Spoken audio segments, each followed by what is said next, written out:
2 Timóteo capítulo 3, versículo 16, que se tornou praticamente o texto áureo dessa revista, diz que toda a escritura divinamente inspirada é apta para ensinar, redarguir, corrigir e instruir em justiça.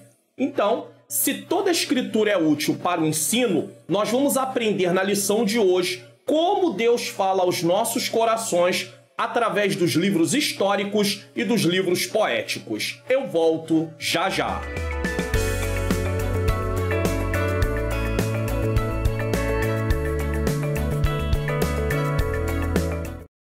A paz do Senhor, sejam bem-vindos a mais uma EBD Comentado Online. Eu sou o pastor Mário Luna. É com alegria que eu recebo todos vocês aqui mais uma vez para esta aula. Se você está chegando pela primeira vez, você é muito bem-vindo aqui no canal. Pois bem, a lição de hoje que nós estamos estudando continua aí na nossa revista A Supremacia das Escrituras, a inspirada, inerrante, infalível Palavra de Deus. Você pode se inscrever, ativar o sininho das notificações, deixar seu like, compartilhar e comentar aqui no canal sobre a lição.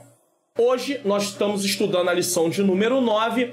Ela vai ser ministrada no dia 27 de fevereiro de 2022. As histórias e as poesias falam ao coração. Vamos fazer uma oração? Senhor nosso Deus e nosso Pai, Pai amado e Pai querido, em nome do Teu Filho amado Jesus Cristo, eu quero te agradecer mais uma oportunidade de estar aqui na EBD Comentada Online. Senhor, eu preciso que o Senhor ilumine minha mente, porque somente através da iluminação do Teu Espírito eu posso ensinar as verdades da Tua Palavra de acordo com o que realmente está escrito.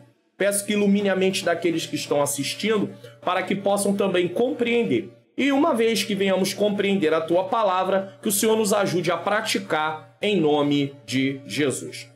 Deus seja louvado, Deus seja glorificado. Vamos aqui para o nosso texto áureo.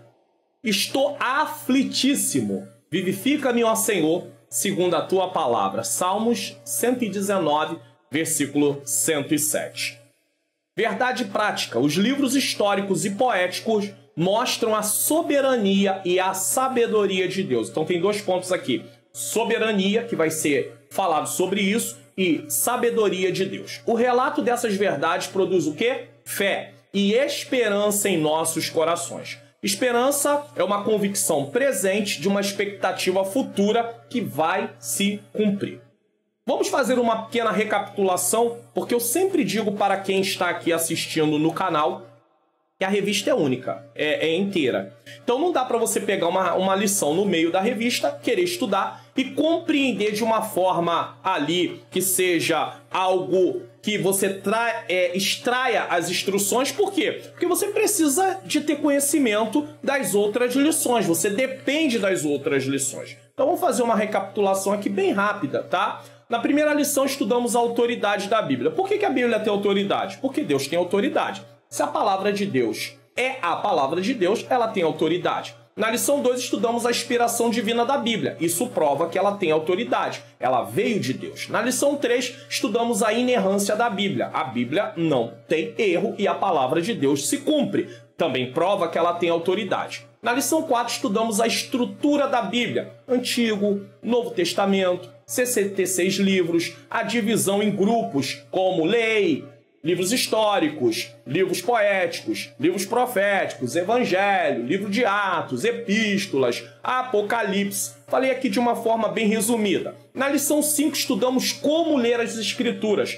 Essa foi uma lição fundamental, porque muitos erros são cometidos porque as pessoas não interpretam as Escrituras certo, de forma correta, e acabam aplicando de forma errada, fazendo pessoas acreditarem em coisas que Deus não falou, ou elas mesmas acreditam em coisas que Deus não está falando. Na lição 6 estudamos a Bíblia como um guia para a nossa vida. Lâmpada para os meus pés é a Tua palavra, luz para o meu caminho. É através da palavra que nós sabemos a direção que Deus quer de nós. Na lição 7 estudamos a Bíblia transforma pessoas. e ela transforma mesmo. Na lição 8, estudamos a lei e os evangelhos revelam Jesus. Porque uma vez que a revista veio falando de todos os assuntos, agora ela vai fazer uma aplicação mostrando de que forma a lei, os evangelhos falam de Deus. E também hoje nós vamos estudar as histórias e as poesias falam ao nosso coração, tá? Essa lição será ministrada no dia 27 de fevereiro. Vamos explicar a leitura bíblica em classe? Para você que está a primeira vez aqui no canal, eu quero falar que toda vez que a lição aparecer o texto em vermelho, ou é um versículo bíblico, ou é um comentário sobre o assunto que está na lição. Então você já sabe que o texto em vermelho é algo, ou é um versículo, ou é um comentário. Tudo que estiver em preto é o que está na própria revista, tá bom? Só para você poder saber. Se nossa lição se baseia em Deuteronômio capítulo 6, versículo 20 a 25 e Salmo 119, 105 a 108, precisamos antes de mais nada entender do que se trata esse texto para compreendermos de forma geral como ele se aplica à lição atual. Não adianta nada ter um texto, uma leitura bíblica em classe e não se explicar do que se trata. Afinal de contas, a revista está se apoiando nesse texto, tá? Deuteronômio capítulo 6, do 20 ao 25 e Salmo 119, 105 a 108. Vamos lá, Deuteronômio capítulo 6. Quando teu filho te perguntar no futuro dizendo que significam os testemunhos e estatutos e juízos que o Senhor nosso Deus vos ordenou, eles vão perguntar. Vamos resumir isso aqui como mandamentos, tá? Deus instruiu que todo israelita, além de ensinar a lei de Deus para os seus filhos, conforme Deuteronômio capítulo 6, versículos de 1 a 9, eles tinham que ensinar a lei para os filhos, para os seus descendentes. Eles também deveriam explicar o motivo por que guardavam os mandamentos do Senhor. Tem muito pai que na criação do filho erra, por quê? Porque o filho está lá fazendo alguma coisa, ele diz, isso não pode, mas ele não explica por que não pode. Ele precisa explicar. Ah, mas eu sou pai, não preciso explicar. Precisa, para que o filho tenha consciência do porquê não pode e no futuro ele possa ensinar seus filhos também porquê não pode. Versículo 21. Então dirá a teu filho, éramos servos de Faraó no Egito. Deus está explicando a pergunta, por que nós devemos guardar os mandamentos? Aí ele vai dizer, então dirás a teu filho, éramos servos de Faraó no Egito, porém o Senhor com mão forte nos tirou do Egito. E o Senhor, aos nossos olhos, fez sinais e maravilhas, grandes e terríveis, contra o Egito e contra Faraó e toda a sua casa. E dali nos tirou para nos levar e nos dar a terra que jurara a nossos pais. Então duas coisas nós estamos vendo aqui nesse texto. Deus tira o povo de Israel dali do Egito e Deus dá uma terra para eles. Deus exigiu de seu povo que desse um testemunho, ou seja, os pais falariam para os seus filhos, falariam para os seus filhos também, ou seus netos, tá? Para seus descendentes sobre os grandes feitos do Senhor em relação à libertação do Egito. Então eles estariam testemunhando o que Deus fez. Versículo 24. E o Senhor nos ordenou que cumpríssemos todos esses estatutos, que temêssemos ao Senhor nosso Deus para o nosso perpétuo bem, para nos guardar em vida como no dia de hoje.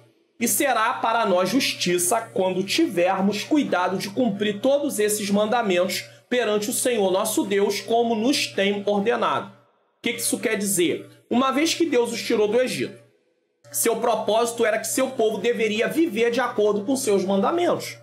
Eles não eram o povo de Deus? Não estavam libertos do Egito agora? Precisavam viver de acordo com os mandamentos de Deus.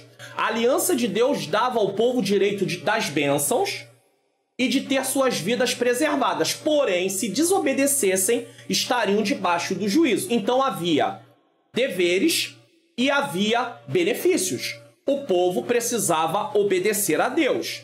A fé deles em Deus precisava ser demonstrada através da obediência. Alguém diz, eu creio em Deus, mas não obedece. Então não crê.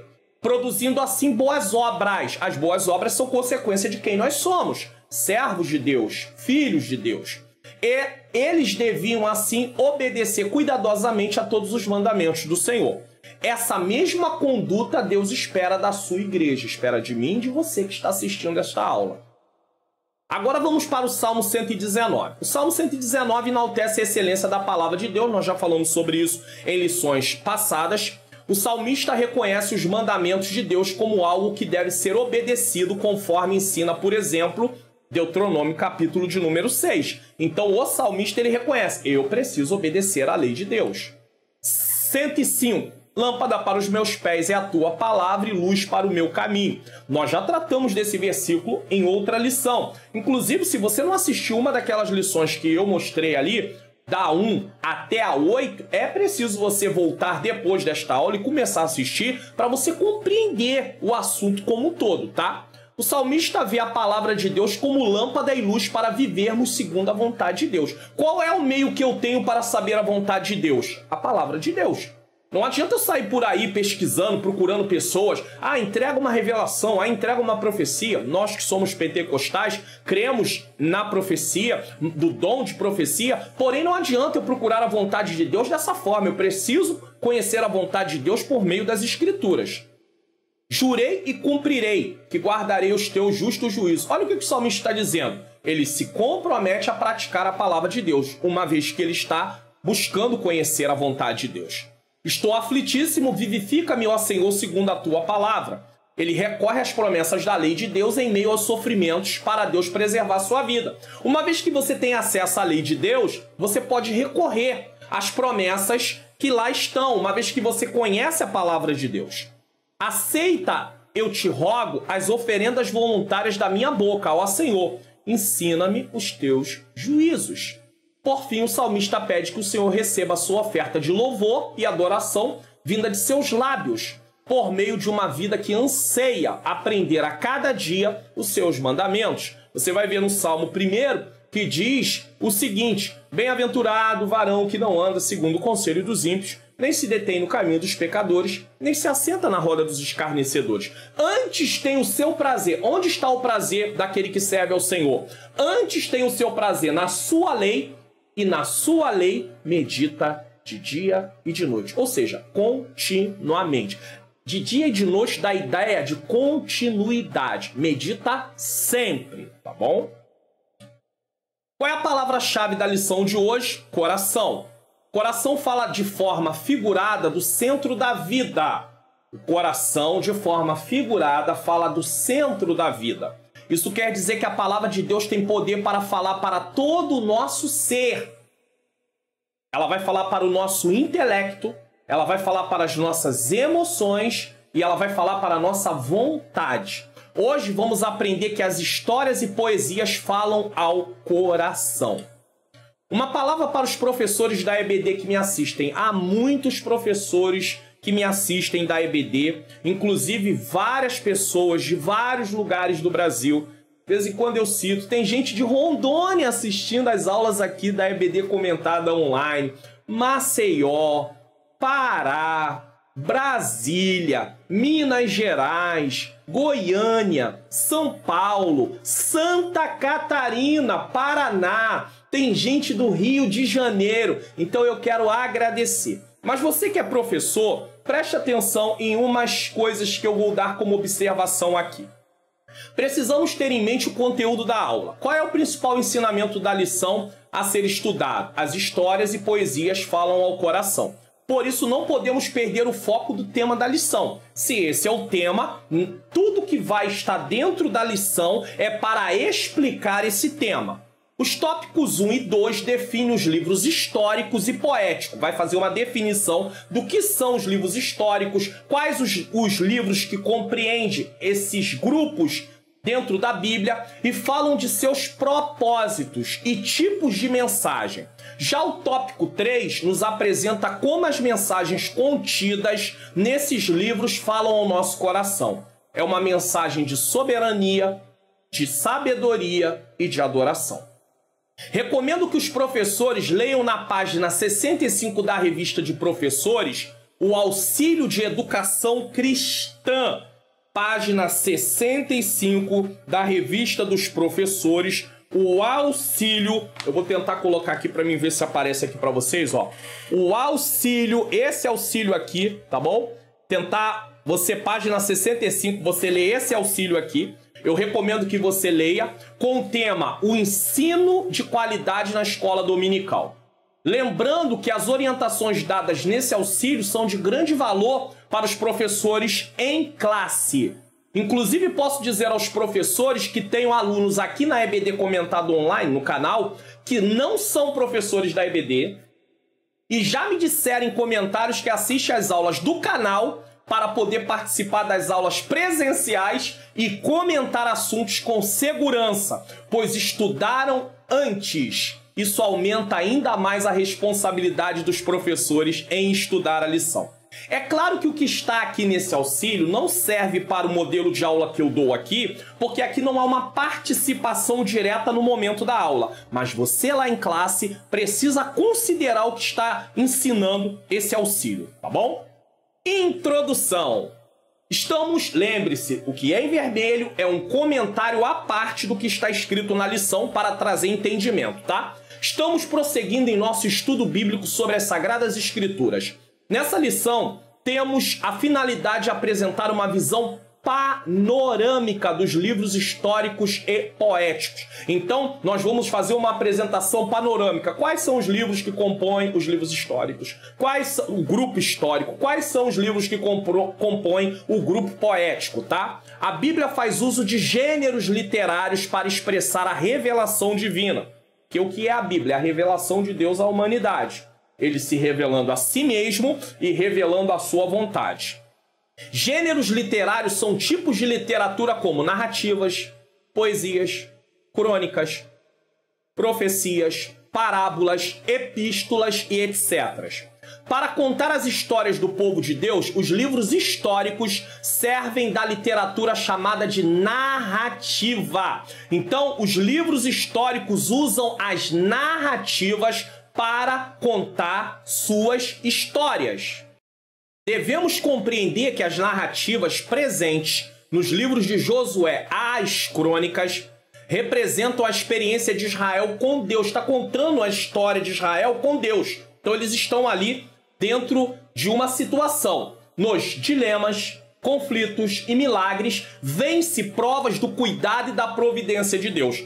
Quando você vai estudar a Bíblia, procurando o cuidado de Deus e a providência de Deus para o seu povo, você vai encontrar. Então você vai encontrar nos livros da Bíblia Deus se manifestando na parte que tem as narrativas, Deus ali providenciando alguma coisa ou cuidando do povo de alguma maneira.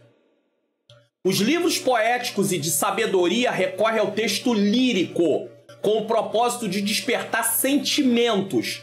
Texto lírico é o mesmo que gênero poético, ou seja, livros poéticos, onde o poeta canta as próprias emoções, porque o livro de Salmos é o inário do judeu, então ele canta os salmos que ali estão, tá? É por isso que Salmos nem tem capítulo. Nós acabamos dizendo capítulo porque estamos tão acostumados com as partes da Bíblia que tem capítulo, que nós acabamos dizendo, vamos, abra a Bíblia no capítulo 1 de Salmo, mas na verdade não é capítulo, é Salmo 1, Salmo 5, Salmo 116, mas a gente acaba por hábito repetindo isso, tá bom? A literatura poética e sapiencial, que é de sabedoria, aponta para a sabedoria e verdade divinas. Então, quando eles escrevem alguma coisa de literatura poética e de sabedoria, eles estão apontando para a própria sabedoria e a verdade divina. Em vista disso, na lição de hoje estudaremos as experiências e as instruções relatadas nesses livros, cuja mensagem fortalece os nossos corações. As histórias do Antigo Testamento é o tópico de número 1. Nós temos aí livros históricos de Josué, vamos lá, até Esther. Então compreende tudo isso aí, tá? Os livros históricos são 12, tá? Josué, Juízes, Ruth, 1º e 2º Samuel, 1º e 2º Reis, 1º e 2º Crônicas, Esdras, Neemias e Esther. Os livros históricos. Após a morte de Moisés, Deus chamou Josué para liderar o povo na conquista da terra prometida. Josué 1, versículo 1 e 2. As gerações seguintes, para assegurar a herança, disputaram espaço com outras nações. Os registros dessa experiência com Deus e da posse da terra são chamados de livros históricos. São um total de 12 volumes que retratam a história de Israel, desde a entrada em Canaã, cerca de 1400 a.C., até o tempo de Esdras e Neemias, cerca de 400 a.C. Nesse período, Israel experimentou a providência, a proteção e o juízo divino. Talvez você pergunte, mas por que Israel experimentou o juízo divino? Porque desobedeceu os mandamentos de Deus. Deus fez uma aliança com eles e estava descrito na aliança que se eles obedecessem, eles experimentariam o cuidado, a proteção de Deus, mas se eles desobedecessem, eles iam experimentar o juízo de Deus. E eles experimentaram por quê? Porque desobedeceram a Deus. Esses relatos demonstram que Deus controla o curso da história. Josué 21:45 diz: palavra alguma falhou de todas as boas palavras que o Senhor falara à casa de Israel, tudo se cumpriu. Isso aqui é interessante porque quando Deus fala, Deus cumpre. Então Deus fez promessas e colocou ali condições na sua aliança. O que Deus disse que faria, ele fez. Tanto a parte da providência, tanto a parte do cuidado, como também a parte do juízo quando o povo de Deus desobedecia. É triste vermos nos dias de hoje as pessoas dizendo: ah, Deus mandou dizer, ah, Deus mandou falar. E nada acontece, as coisas não mudam. Por quê? Porque na verdade não é o Senhor falando. Mas nós também não podemos nos alarmar com isso no sentido de perder a nossa fé, de nos voltar contra Deus. Quando você receber uma profecia, que alguém disser algo para você, o que você faz? Deixa lá no cantinho, tá? Eu sei que a lição de hoje não está falando sobre profecias, tem até uma lição no canal aqui de trimestres passados que tratou sobre isso, mas deixa lá no cantinho. Se for do Senhor, há de se cumprir. Se não for do Senhor, não vai se cumprir. Mas não baseie a sua vida em profecia, porque senão você vai ficar preso àquilo que dizem para você e vai acabar, se aquilo não for de Deus, estando muito frustrado ou frustrada. Deus promete a Abraão, vamos entender esse ponto aqui desse primeiro tópico. Deus promete a Abraão que faria dele uma grande nação. Eu estou fazendo um panorama rápido do que esse tópico está dizendo. Os descendentes dele vão para o Egito, no tempo de José, para terem suas vidas preservadas. Deus manda eles para o Egito para preservar a vida deles. Por quê? Viria uma grande fome. O tempo passa, outro faraó se levanta que não conhecia José e a história, e começa a oprimir o povo da promessa. As aflições levam o povo a clamar a Deus e Deus responde levantando Moisés para, através dele, libertar seu povo do Egito. Você vê que essa atitude do povo diante das aflições de se voltar para Deus é uma coisa que é uma característica do ser humano quando ele está ali, quando ele conhece o Senhor. Então muitos de nós só nos voltamos para Deus quando as coisas estão apertadas. Quando as coisas estão melhores, nós nos esquecemos. E nós vamos entender isso bem melhor daqui a pouco. Uma vez libertos do Egito, Deus lhe dá mandamentos para que sejam obedecidos.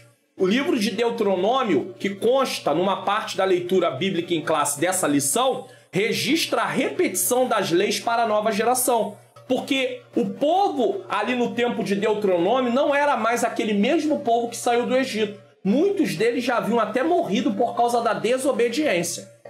Nesse pequeno resumo, já atravessamos de Êxodo, esse resumo que eu acabei de fazer, a Deuteronômio. Agora, iniciando Josué, que é o primeiro livro do grupo Livros Históricos, Moisés é morto e Deus levanta Josué para conquistar a terra que havia prometido. Então Deus agora vai levantar Josué para conquistar essa terra. Prometida a quem? A Abraão. Deus prometeu e Deus quer cumprir. Podemos notar que os livros históricos narram desde o início da conquista da terra até o Reino do Sul voltar do cativeiro, pois perderam o direito de estar na terra por um período de 70 anos por causa da sua total desobediência aos mandamentos que deviam aprender e também obedecer. Eles tinham que ser ensinados e eles tinham que praticar e eles tinham que ensinar os seus descendentes também. Nós vamos entender um pouquinho melhor o que é Reino do Sul no decorrer da lição. E como já vimos, nesse período Israel experimenta a providência, a proteção e também o juízo de Deus pela desobediência. Segundo tópico, tópico 2 do tópico 1, subtópico, né? As histórias dos juízes. Depois de Josué, os juízes governaram Israel até o profeta Samuel. Então os juízes vão desde o tempo da morte de Josué até o tempo de Samuel, Atos 13 e 20. São cerca de 400 anos da história com a atuação de 12 líderes, 12 juízes. Uma coisa interessante é que a palavra juízes nem sempre estava ligada a julgar o povo. Com exceção de Débora no livro de Juízes, a maioria deles foram levantados para poder libertar o povo da opressão de povos inimigos. Eles não estavam ali para julgar causa. Quem julgava a causa era a juíza Débora. Outra coisa, não é que entrava um juiz e depois que terminava o seu tempo, entrava outro. Porque as tribos eram divididas, muitas vezes 2 juízes estavam atuando ao mesmo tempo. Só que um numa tribo e outro em outro lugar, em outra tribo. Não era igual a questão de reis, né? O rei era rei de toda a nação. Os juízes não. Os juízes atuavam em determinadas partes de Israel. Então, eles estavam ali, às vezes, um numa tribo atuando, ou num grupo de tribos, e o outro estava num outro grupo de tribos, atuando paralelamente nesse caso. Isso é bom você aprender, tá? Nessa época não havia reis em Israel, Juízes 18, 1, e cada um andava como queria. Juízes 21, 25 termina o livro dizendo que cada um fazia o que bem parecia aos seus olhos. Por essa razão, a nação entrou em um declínio espiritual e fez o que parecia mal aos olhos do Senhor. Veja que Deus queria preservar o povo de Israel, sempre mandando eles aprenderem a sua lei para eles não se distanciarem da vontade de Deus. Mas o povo, eles tinham um coração endurecido. Então, com o passar do tempo, eles iam abandonando. Você pode ver que é uma tendência nossa. Às vezes você coloca um propósito de começar a buscar Deus em oração. Aí você cumpre isso uma semana, você cumpre isso 2 semanas. Daqui a pouco, você vai afrouxando isso. E aí você vai orando menos tempo, e aí você vai orando menos, e daqui a pouco você pula um dia, e daqui a pouco você pula 2, e daqui a pouco você pula 3, e daqui a pouco você já quase não está orando mais. Então você precisa persistir, você precisa insistir, você precisa pedir Deus força, porque senão você vai abandonando. Por causa de que nós fazemos isso? Por causa da nossa natureza pecaminosa. Para quem está em Cristo, ela já não está mais no comando da nossa vida. O pecado já não tem domínio mais sobre nós, mas ela nos influencia ainda. O mundo, o inimigo usa o mundo para poder nos atrair. E às vezes nós perdemos muito tempo da nossa vida com coisas que não vão nos levar a lugar nenhum.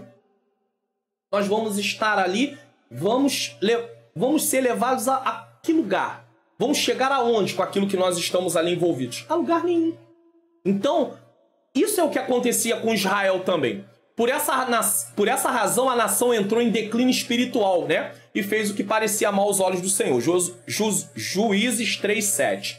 Como resultado, os israelitas foram subjugados pelas nações vizinhas. Porque Deus já havia avisado na sua lei que se o povo não obedecesse, ele permitiria isso. Juízes 3:8, 12, 6:1, 10, 7. Mas uma coisa interessante. Por que as nações vizinhas oprimiram o povo de Deus? Porque Deus falou para eles que quando eles chegassem na terra, eles tinham que expulsar os moradores da terra. Ah, pastor, mas por que Deus mandou fazer isso? Porque a terra é de Deus. Aquele povo que morava lá não servia o Senhor, não queria nada com Deus. Então Deus trouxe juízo sobre eles. Sai da terra que eu dei. Vai para outro lugar. Aqui não, porque essa terra já está prometida ao povo de Israel. E aí, o povo de Israel, em vez de obedecer o que Deus tinha mandado, sabe o que eles fazem? Muitas tribos fizeram. Chegaram no local onde era parte deles, de direito que Deus tinha dado, e fizeram ali um trato com os povos que estavam morando ali. E colocaram eles como tributários, ou seja, eles tinham que tributar imposto para eles. Ó, vocês pagam imposto e podem ficar aí. Agora a questão é a seguinte: como é que você vai sublocar uma coisa que não é sua? Você aluga um imóvel, você aluga uma casa, você aluga um apartamento, você aluga uma loja. O contrato reza que você não pode... Quando eu digo o contrato reza, o contrato diz que você não pode sublocar aquele imóvel. Aí você quer sublocar aquilo que não é seu. Foi alugado para você. O contrato é no seu nome, então você não pode sublocar. Deus deu a terra para o povo de Israel, não para o povo vizinho, não para aquela nação, até porque eles estavam debaixo de juízo. Ser expulsos da terra tinha a ver com o juízo de Deus.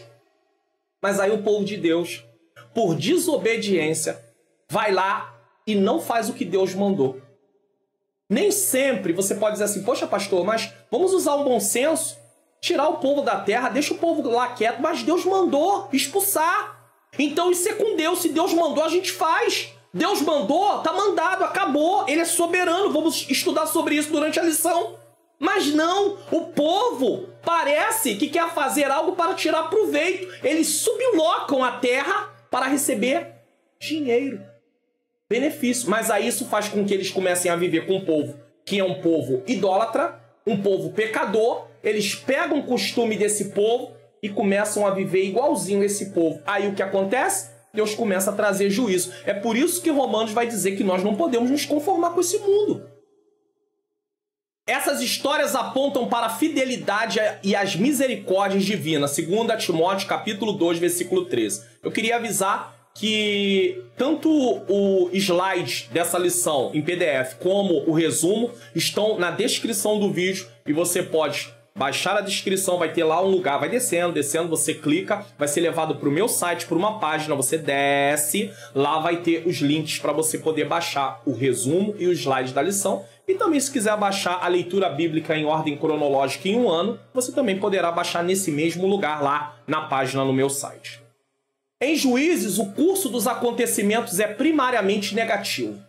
Quando o povo de Deus faz o que é certo aos seus próprios olhos, ao invés de fazer o que é certo aos olhos de Deus, sofrem derrota e fracasso. A minha forma de avaliar o que é certo e errado não funciona. Por quê, pastor? Porque eu estou contaminado pela natureza pecaminosa. Eu sou influenciado por ela. Então eu preciso me basear no que a palavra de Deus manda e não no que eu acho que é certo ou errado. Juízes prova o aviso de Moisés em Deuteronômio capítulo 28, do 15 ao 68, que fala das bênçãos e nessa parte fala das maldições. Deus disse, se vocês desobedecerem, eu vou trazer todas essas maldições sobre vocês. Que diz que Deus amaldiçoaria os filhos de Israel quando eles se bandeassem do concerto. Talvez você diga assim, pastor, mas bênção, maldição, o que seria uma maldição em si? É Deus retirar a mão dele para abençoar. Ou seja, Deus deixa as coisas acontecerem, entrega eles para pessoas ou povos por causa da desobediência deles. Deus usa o juízo para trazer arrependimento ao coração do seu povo. Deus usa o sofrimento para trazer arrependimento ao coração do ser humano. Agora eu quero dizer uma coisa muito clara aqui. Nem todo sofrimento que você está passando tem a ver com o juízo de Deus. Você pode estar passando um sofrimento por ser ser humano. Ou você pode estar passando por um sofrimento por ser um cristão. E por ser cristão você vai ter aflições também por ser cristão. Porque o mundo vai te oprimir. Ele vai te perseguir. Vai haver levante. O inimigo da sua alma vai se levantar contra você também. Tá? Existe um ciclo padrão em Juízes com o seguinte comportamento. Preste atenção nisso aqui. Israel desobedece, é oprimido, Israel clama, Deus levanta o libertador, que era um juiz, Israel é liberto, Israel fica em paz. Olha aqui a figura. Preste atenção nisso aqui, ó. Começa aí, ó. Israel desobedece, Israel é oprimido pelo povo inimigo, mas esse povo inimigo é culpa deles eles estarem ali, porque eles não expulsaram o povo da terra. Quando Josué morre, nem toda a terra ainda tinha sido conquistada. Precisava conquistar o restante da terra. Em vez deles conquistarem a terra e botar o povo para fora, eles fizeram aliança com o povo e colocaram eles para pagar tributo para o povo, para as tribos, né, daquela localidade. Fosse a tribo de Efraim, fosse a tribo de Zacá, eles colocaram o povo para poder pagar tributo. Aí o povo se levanta contra eles, né? Lembra o medo que o Egito tinha? Por causa de Israel estar crescendo, de vir uma guerra e se aliar aos inimigos para lutar contra o próprio Egito? O Egito, que não servia a Deus, tinha uma mentalidade de pensar o seguinte: ter esse povo aqui, nós temos que oprimir eles, porque caso contrário, eles podem se unir a alguém que vir guerrear contra nós e nós vamos perder. Agora, olha a prudência. O Egito tinha prudência, Israel não tinha prudência. Deixaram o povo inimigo morando lá pertinho deles, dentro da terra que não era para aquele povo estar. Aí o Israel é oprimido, Israel clama, tá oprimido, começa a clamar, como eles clamaram no tempo lá do Egito. Deus levanta um libertador, que chamava-se juiz. Nem todo juiz julgava, a maior parte deles, com exceção de Débora, todos eles só eram chamados de juízes porque eram levantados para libertar o povo. Israel é liberto, Israel fica em paz, e quando fica em paz ele se acomoda. Podemos ver que muitos cristãos se comportam identicamente a Israel, pois isso tem a ver com deixarmos nossa natureza pecaminosa nos influenciar e cedermos à tentação. Quando tudo está em paz, relaxamos em nosso relacionamento com Deus. Somos tentados, desobedecemos, nos sentimos oprimidos pelos problemas, clamamos a Deus. Veja bem isso aqui, olha o ciclo na vida do cristão também, ó. Relaxamos em nosso relacionamento com Deus. Somos tentados, desobedecemos, nos sentimos oprimidos pelos problemas, clamamos a Deus, Deus nos dá um escape, nos sentimos em paz e daqui a pouco repetimos todo o ciclo novamente. Às vezes a gente quer falar de Israel, nós fazemos a mesma coisa muitas vezes. Buscamos a Deus só nos momentos de aperto para receber livramento. Deus não espera isso de nós, e sim um relacionamento constante, independente de estarmos em momentos de abundâncias ou de escassez, de saúde ou de enfermidade, de alegria ou de tristeza. Independente do momento que você está vivendo, você precisa cultivar um relacionamento com Deus. Não é só buscar a Deus nos momentos de aperto. Tem pessoas que só procuram o templo para ir fazer alguma campanha quando tudo está ruim. E é pensando nisso que alguns lugares já elaboram umas campanhas chamativas para trazer o povo para eles, porque sabe que o povo é assim. Eles já aprenderam que o povo é assim. Tá no aperto, vamos pro templo. Vamos buscar Deus. E aí cria-se campanhas, cria-se estratégias para trazer o povo. Mas a preocupação não é a transformação das vidas. A preocupação não é vidas aceitarem Jesus como Senhor e Salvador. A preocupação é encher templo e benefícios materiais, que é a entrega do povo, que eles vão entregar financeiramente. Em muitos lugares, não são todos. Em alguns lugares isso acontece, mas não são todos, é claro. Então, o povo já tem essa característica. Deus não espera esse tipo de relacionamento, ele quer um relacionamento de verdade. Subtópico 3 do tópico 1, as histórias dos reis agora. Por volta do ano 1050, Deus constitui Saul como rei de Israel. 1 Samuel 8:5, 9:17. Podemos afirmar que realmente foi Deus quem escolheu Saul como rei, baseado no texto bíblico. Quem escolheu Saul foi Deus. Não foi o povo. O povo quis um rei. Mas quem aponta quem seria o rei foi Deus. Porém, preste atenção nisso aqui. Deus entregou ao povo um rei segundo o coração do povo. Como é que o povo queria o rei? Qual era o jeitinho que o povo pensava que esse rei tinha que ser? Foi justamente do mesmo jeito que Deus entregou. Um rei que não estaria de acordo com aquilo que Deus queria. Não é isso que vocês querem? Então toma. Deus permite eles terem um rei segundo o coração deles. Um rei que agradasse as expectativas do povo. Então, Deus, o povo quer um rei, Deus aponta quem é o rei, mas Deus dá um rei segundo aquilo que o povo queria, para que eles pudessem aprender lições. Porém, Saul fracassou. 1 Samuel 16:1. Então Davi foi escolhido e recebeu a promessa de um reino que não teria fim. 2 Samuel 7:16.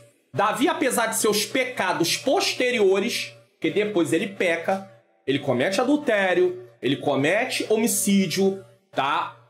Escondeu o pecado, foi um rei escolhido segundo o coração de Deus. Salomão lhe sucedeu e após a sua morte, o reino se dividiu. Lembra que eu falei que ia explicar Reino do Sul? Israel no norte, 10 tribos, e Judá no sul, 2 tribos. Ambos os reinos rebelaram-se contra Deus e foram para o exílio. Deus tira o povo da terra que prometeu por causa da sua desobediência. Isso está descrito lá na lei em Deuteronômio, capítulo 28. Nesse momento, o povo experimenta o juízo de Deus. A aliança garantia as bênçãos, porém tinha o juízo como consequência da desobediência a Deus. Em 722 a.C., Israel foi conquistado pelos assírios. Deus não poderia intervir? Poderia. Deus não poderia não permitir que acontecesse? Poderia, mas ele permite. Por quê? Por causa da desobediência do seu povo. Israel vai para o cativeiro assírio e nunca mais eles voltam num grupo igual vai voltar o Reino do Sul. Eles não voltam mais, tá? Em 586 a.C., Judá caiu diante da Babilônia. Então, Judá, o Reino do Sul, não aprendeu com a queda do Reino do Norte. Os irmãos judeus do Reino do Norte foram para o exílio, mas o Reino do Sul não aprendeu. Eles também continuam pecando, então viria juízo para eles também.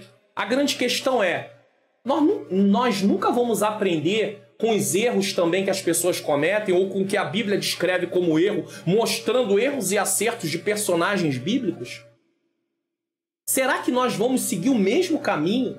Uma vez que a Bíblia nos traz clareza da consequência do que houve na vida daquela pessoa por causa do seu pecado ou do seu erro?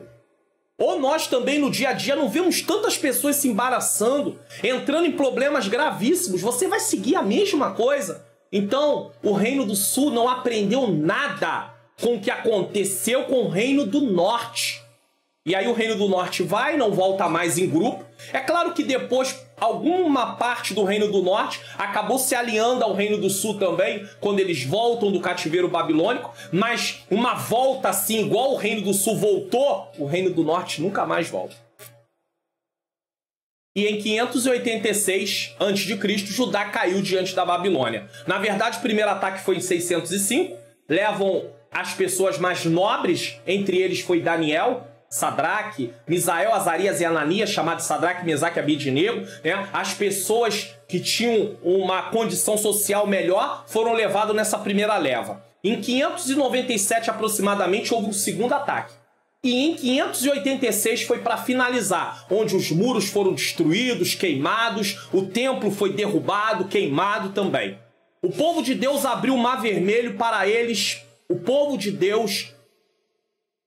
que Deus abriu o Mar Vermelho para eles passarem a seco, experimentando o cuidado e a providência de Deus, e presenciaram todas as pragas enviadas ao Egito como sentença de Deus para aquele povo por seu coração obstinado, representado por Faraó, seu líder, também se rebelou contra Deus e sofreu as consequências. Eles não aprenderam. Eles viram Deus trazendo juízo sobre o Egito. Eles viram Deus trazendo juízo sobre outras nações, mas eles não aprenderam. Agora eles se rebelam contra Deus e eles sofrem a consequência, pois agora são alvos do juízo de Deus. Contudo, em 539 a.C., cumprindo sua promessa, Deus restaurou o trono de Davi. Essa restauração estava baseada na lei, no livro de Deuteronômio, no capítulo 28, que diz que se o povo se humilhasse, Deus os traria de volta. Você lembra de 2 Crônicas, capítulo 7, versículo 14? Se o meu povo que se chama pelo meu nome se humilhar, orar, buscar a minha face, se converter dos seus maus caminhos, então eu ouvirei do céu, perdoarei os seus pecados e sararei a sua terra. O povo precisou se humilhar. O povo precisou reconhecer o Senhor. Deus trabalha em cima disso. Permite vir um aperto para o povo reconhecer. Uma coisa interessante é que Deus trabalha assim em toda a história bíblica. Até no final, quando houver a grande tribulação e Israel estiver em grande aperto, a igreja já estará arrebatada, porque nós cremos assim. A nossa visão escatológica acredita que a igreja não vai passar pela tribulação, ela não estará na terra. Mas se você acredita que vai estar, tudo bem, a gente não vai entrar em discussão sobre isso não. É uma visão escatológica, é uma forma de entender como vai acontecer. No final, tudo vai ser a mesma coisa, só que a ordem das coisas, uns acreditam de uma forma, outros acreditam de outra. Então, na nossa visão escatológica, a igreja não vai estar aqui. Aí Israel vai estar num grande aperto. E aí Israel vai clamar pelo Messias, e aí o Messias, Jesus Cristo, vai aparecer para livrar Israel. Entendeu agora? Então, precisa de um aperto para haver um arrependimento. Se não tem aperto, o povo não se arrepende. Mas eu quero deixar uma coisa clara aqui. Como eu vou usar uma figura. O mesmo sol que endurece o barro amolece a cera. o mesmo sol ou calor que amolece a cera endurece o barro. Muitas vezes Deus permite o sofrimento e pessoas são aquebrantadas, reconhecendo a necessidade de se voltar para Deus. Mas há vezes que as pessoas passam por sofrimento e não se deixam aquebrantar. Exemplo na Bíblia, Faraó. Ele não se deixou aquebrantar, de forma nenhuma. E quando ele cede, daqui a pouco ele volta atrás de novo para poder perseguir o povo de Israel. Então, o mesmo sol que amolece a cera endurece o barro. E isso acontece na vida de pessoas, de forma individual. Há pessoas que passam por determinados sofrimentos na vida cristã e são aquebrantadas e se voltam muito mais para Deus. Outras se afastam de Deus, ficam frustradas, reclamam, botam tudo na culpa de Deus. Deus não é culpado pelos nossos sofrimentos. Do que se queixa o homem? Queixe-se cada um dos seus próprios pecados. Então Deus não tem culpa. Mas Deus continua no controle da história. Entenda isso, isso é importante. E do reino de Judá, a esperança messiânica se cumpriu em Jesus. Essas narrativas mostram que os planos do Senhor não podem ser frustrados. Por fim, encerrando esse tópico, devemos sempre estudando as narrativas, ou seja, as histórias do Antigo e do Novo Testamento. Preste atenção nisso aqui, que isso aqui é importantíssimo. Procurar exemplos a seguir. Eu estou voltando um pouquinho da lição de número 5, que você pode, se não estudou, estudar ela depois. Quando você lê as narrativas do Antigo Testamento ou do Novo Testamento, por exemplo, a mulher do fluxo de sangue, a história da mulher cananeia, a história de Zaqueu publicano. Então você sempre vai procurar ali exemplos a seguir, pecados a renunciar, erros a evitar, promessas a crer e orar baseadas nela, mandamentos a obedecer, também procurar a ação da providência de Deus naquele momento, como é que Deus está operando naquele momento, principalmente no Antigo Testamento, que não tem a figura de Deus ali pessoalmente, visivelmente, porque no Novo Testamento você vê Jesus, mas no Antigo Testamento não tem a figura humana de Deus ali naquele momento. Então você sabe que Deus está ali trabalhando através daquelas pessoas que estão sendo usadas. Você tem que procurar tudo isso. Lembrando que essas histórias fazem parte do plano da salvação. E o personagem central não é, por exemplo, Abraão, José, Moisés, Josué, Samuel, Ana, Davi, Esther, Naamã, mas Jesus. Tem tantas mensagens que você vê pregar, não falam nada de Jesus. Colocam os personagens em evidência, mostram suas virtudes, mostram seus defeitos. E aí a mensagem termina com a seguinte pergunta: como é que eu vou conseguir fazer coisas para Deus de acordo com o que eles fazem? Como é que eu vou conseguir? Somente através de Jesus, dentro do propósito que Deus tem na sua vida. Podemos tirar lições com as atitudes deles, porém devemos encontrar de que forma aquela história se encaixa no plano da salvação e como podemos ligar ela a Jesus, pois Jesus é o centro de tudo. Por exemplo, quando você vai falar de Davi lutando com Golias, ali não é uma luta entre Davi, Golias, Israel e os filisteus. É uma luta entre o reino das trevas e o reino de Deus. Porque o reino das trevas querem impedir que o plano de Deus se cumpra. Então eles querem fazer o quê? Eles querem tornar Israel escravos dos filisteus para que eles não adorem a Deus, para que eles não sirvam a Deus. Aí Deus levanta Davi. E aí Davi se propõe a lutar contra Golias. E aí Davi vence Golias. Mas mais na frente, Davi comete pecados.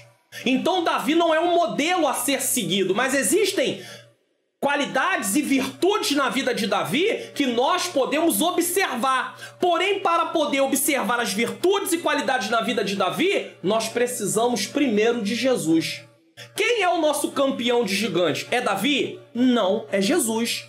Porque Jesus na cruz do Calvário venceu a morte, o pecado, o inferno e o diabo, junto com todos os demônios que ele lidera. Então Jesus é o nosso campeão de gigantes. Então é em nome de Jesus que nós vamos enfrentar gigantes. É em nome de Jesus que nós vamos vencer gigantes. E nós vamos poder ter coragem como Davi teve, ousadia como Davi teve. Davi não teve medo como o exército de Israel, confiança em Deus como Davi teve. Mas tudo isso por meio de quem? De Jesus, ou seja, nós dependemos de Jesus, que é o personagem principal da Bíblia e que tudo aponta para ele. Então você ligou a história de Davi à história da cruz. Mas se você não fizer essa ligação, a mensagem termina sem sentido. Sabe por quê? Porque tudo precisa convergir para Jesus. Pastor, mas como é que eu vou falar de Jesus falando de Abraão? Você tem meios, até de comparação, mas de uma forma ou de outra, tudo isso vai apontar a Jesus. Não quero dizer que Davi simbolizava Jesus, não estou dizendo que Abraão simbolizava Jesus, mas nós podemos usar como comparação. Assim como Davi lutou com o gigante e fez com que ele só lutou e Israel todo desfrutou da vitória que ele teve, assim também Jesus sozinho foi para a cruz e através da sua vitória todos nós podemos desfrutar da salvação que recebemos e do direito de vida eterna que temos em Cristo Jesus. Uma vez que descobrimos isso, devemos aplicar as lições mostrando que por meio de Jesus podemos ter virtudes ou qualidades dos personagens bíblicos e avançarmos no propósito de Deus. Foi o que eu acabei de falar de uma forma bem mais ampla. O Senhor operou por meio deles e pode operar também através de nós. Olhando dessa forma, sempre vamos aprender e também ensinar os ouvintes a depender de Deus. Isso nos faz entender que não temos méritos e precisamos cultivar permanentemente relacionamento com Deus. Não adianta querer relacionamento uma hora só, tem que cultivar permanentemente para não cometer os erros e os pecados que muitos deles cometeram. Síntese do tópico 1. As histórias presentes na Bíblia são verdadeiras e dão testemunhos da fidelidade e misericórdia divina. Deixa eu perguntar uma coisinha para você. Você já conhece aqui, você já se inscreveu no meu canal aqui no YouTube? Eu quero mostrar para você aqui o canal rapidamente e nós temos uma novidade. Agora nós temos aqui o Seja Membro do canal. Inscrito você já deve ser. Se não é inscrito, clique aí em se inscrever. Mas o membro do canal, você faz uma assinatura onde você tem alguns benefícios. Isso é uma forma de você semear no Ministério de Ensino que é realizado aqui nesse canal. Então, clique aí no Seja Membro e conheça quais são os benefícios, se isso te agradar, se estiver dentro dos seus recursos. Se você quer semear nesse Ministério de Ensino, você vai ficar à vontade para poder fazer isso em nome de Jesus. Vamos prosseguir aqui na nossa lição de hoje, em nome de Jesus. Tópico 2, os livros poéticos e de sabedoria do Antigo Testamento. Eu acredito que você que já assiste às aulas aqui há muito tempo, sabe que antigamente eu colocava algumas imagens para você clicar se inscrever no canal, ativar o sininho. Agora eu deixo passando aí para você aí na tarja aí, fica passando para você, para que você venha tomar alguma atitude, ter alguma iniciativa. Então eu não preciso ficar parando a aula para poder falar sobre isso. Livros poéticos são 5: Jó, Salmos, Provérbios, Eclesiastes e Cantares. Os livros sapienciais e poéticos. 5 livros do Antigo Testamento são chamados de escritos sapienciais e poéticos, porque ensinam a sabedoria por meio da poesia ou da prosa. São eles Jó, Salmos, Provérbios, Eclesiastes e Cantares de Salomão. Eclesiastes foi escrito quase todo em prosa, e os outros livros foram redigidos em sua maioria em forma de poesia. De modo geral, a prosa... Tinha que explicar o que é prosa, senão você vai ficar perdido, né? A prosa retrata o modo como normalmente falamos. Então a prosa está ligada à fala normal, cotidiana, do dia a dia. E a poesia expressa sentimentos e pensamentos mediante versos que atingem o intelecto e as emoções. A diferença da poesia nossa, ocidental, aqui no Brasil, para a poesia hebraica, é que a poesia nossa, o que predomina nela é a rima. Na poesia hebraica, o que predomina nela são comparações, contrastes. Deu para entender? Então não é a rima. Na poesia hebraica não tem rima nesse caso.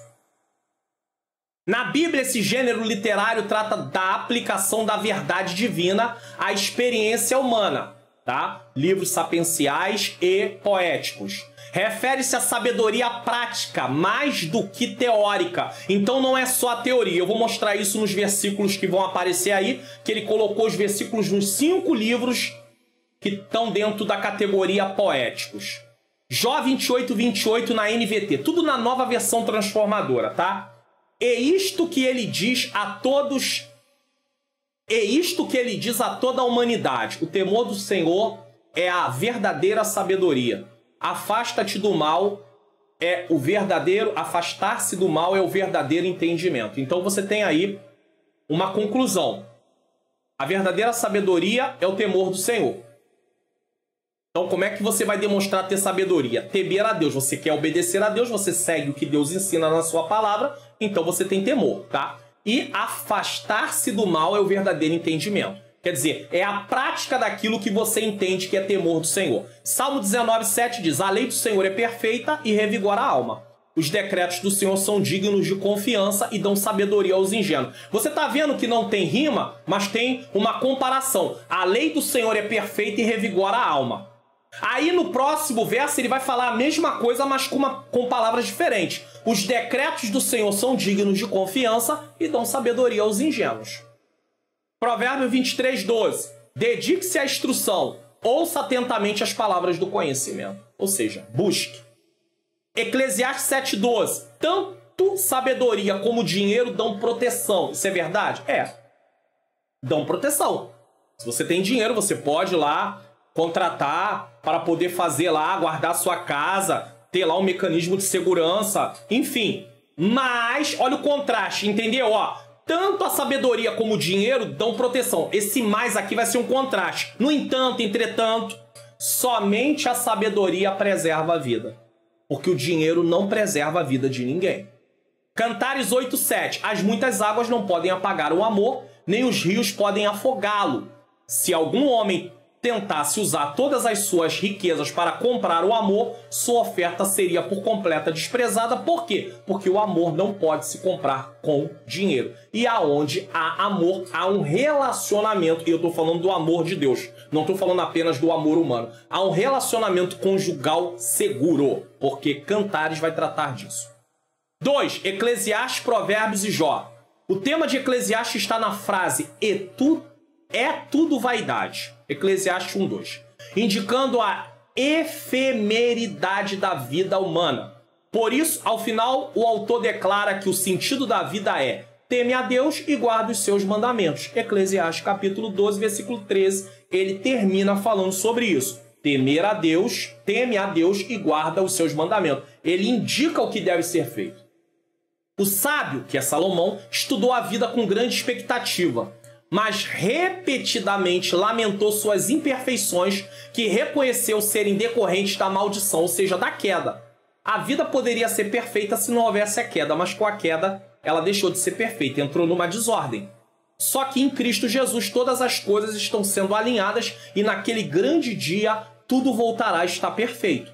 A palavra-chave tudo é vaidade fala de inutilidade. Isso aqui é importante explicar, porque às vezes você não tem tempo de estudar isso aqui mais detalhadamente, então aqui eu estou falando para você. A palavra tudo é vaidade fala de inutilidade. E nada tem a ver com o significado de vaidade que muitos usam no meio cristão, falando dos adereços, né, que as pessoas, principalmente do sexo feminino, usam. Não tem nada a ver com essa vaidade. Vaidade no português não tem nada a ver com a vaidade do livro de Eclesiastes. Por isso, cuidado quando você usar o livro de Eclesiastes para dizer que tudo é vaidade, fazendo uma aplicação de vaidade como se fosse usar alguns adereços da mulher. Não tem nada a ver isso. Por favor, não faça isso, porque você vai estar cometendo um grave erro de interpretação, tá bom?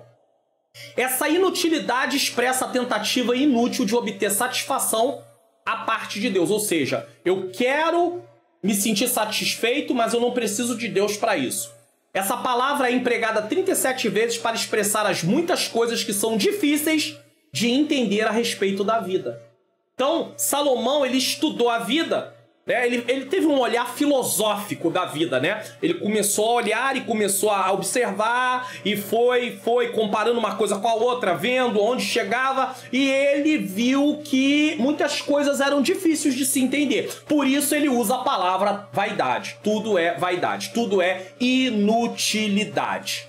Todos os objetivos e ambições terrenos, quando perseguidos para encontrarmos satisfação, só produzem o vazio.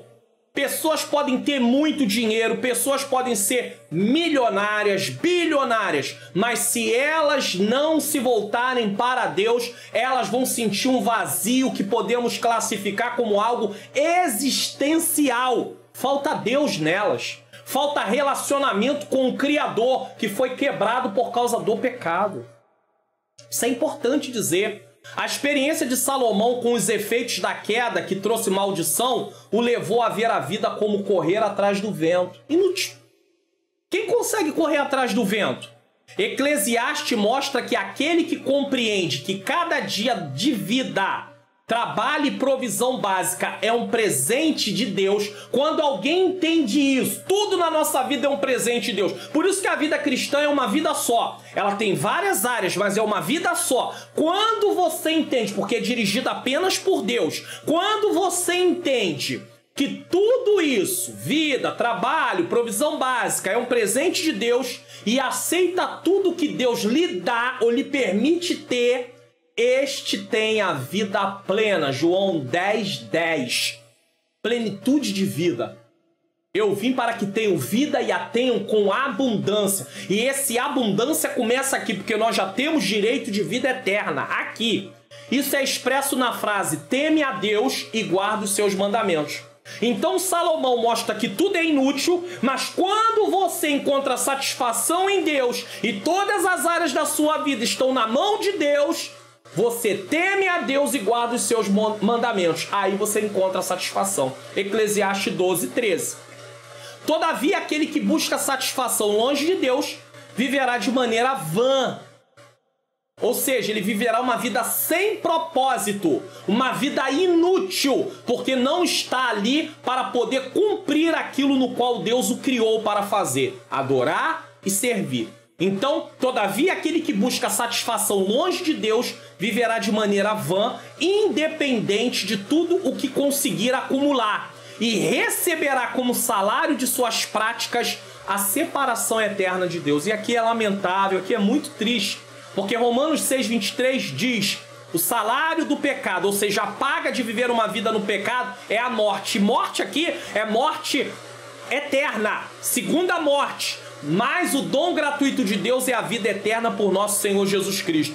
Paulo não ia comparar morte física com vida eterna. Paulo estava comparando morte eterna com vida eterna. Ou seja, aqueles que partem dessa vida sem Cristo irão para a morte eterna, seguirão para a condenação eterna. E Jesus não quer isso. Deus não quer isso. Por isso ele entregou Jesus Cristo para morrer, e a tua parte é aceitá-lo como seu único e suficiente Salvador. Uma vez que você aceita Jesus como seu único e suficiente Salvador, você passa a viver uma vida de acordo com a vontade de Deus e vai ter boas obras agora, porque vai querer cumprir o que a palavra de Deus ensina. Louvado seja o nome santo do Senhor. O tema de Provérbios afiança. O que é afiançar? Afirma que o temor do Senhor é o princípio da ciência. O que é isso? Sabedoria. Ensinando que observar os princípios divinos nos faz pessoas sábias. Portanto, ao concluir, o escritor enfatiza que uma pessoa temente a Deus é digna de ser honrada. Eu quero pedir desculpa, de repente, se tiver aí um barulho no fundo, porque aqui está chovendo muito nesse momento que eu estou dando aula aqui. Provérbios 31:30. O tema de Jó é o sofrimento. Jó 1:21. Mostrando que a dor não é racional e que é preciso sempre confiar no Senhor. Isso aqui é importante. Por que o justo sofre? É uma pergunta que ecoa durante séculos. Por que o justo sofre? Tem sido... essa pergunta tem sido alvo de investigação no meio filosófico, teológico, em vários lugares. Por que o justo sofre? Conquanto uma resposta a essa pergunta possa parecer importante, ela pode parecer importante, o livro não apresenta nenhuma. O livro de Jó não responde por que o justo sofre. Jó nunca soube as razões de seu sofrimento, tampouco seus amigos. O justo sofredor parece não tomar nenhum conhecimento do debate celestial entre Deus e Satanás que precipitou sua dor. Então, aquele debate que houve, aquela conversa que houve, aquele diálogo que houve, que acabou vindo como consequência o que aconteceu na vida de Jó, Jó parece nunca ter tido consciência disso. De fato, quando finalmente confrontado pelo Senhor do Universo, Jó colocou a mão sobre a boca e nada disse. A silenciosa resposta de Jó, de maneira alguma, banaliza toda a intensa dor e perda que sofreu.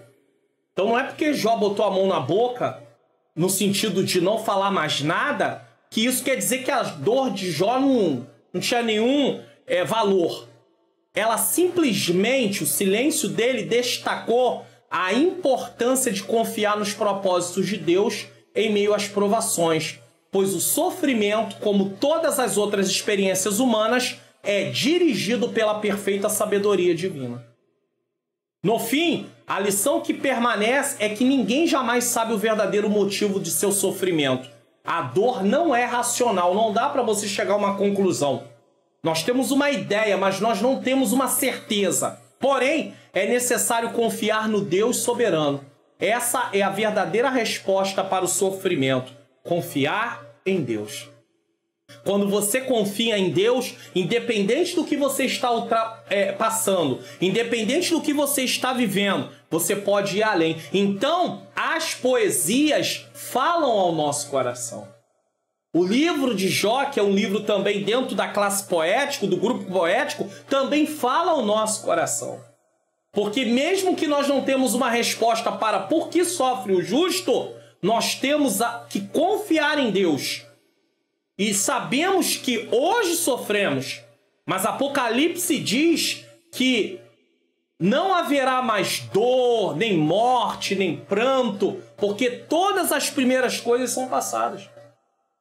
Então um dia isso tudo vai acabar, mas por enquanto nem sempre nós temos respostas para o que estamos vivendo. 3. Salmos e Cantares de Salomão. Salmos em hebraico significa louvor e sinaliza que a mensagem principal do livro é louvor, oração e adoração. Também é um livro de instrução, porque nos mostra como servir ao Senhor. E ainda fala profeticamente acerca do Messias. Olha quantas coisas tem em Salmo. É um livro de louvor, de oração, adoração, é um livro de instrução. Nos mostra como servir ao Senhor. E ainda aponta para Jesus.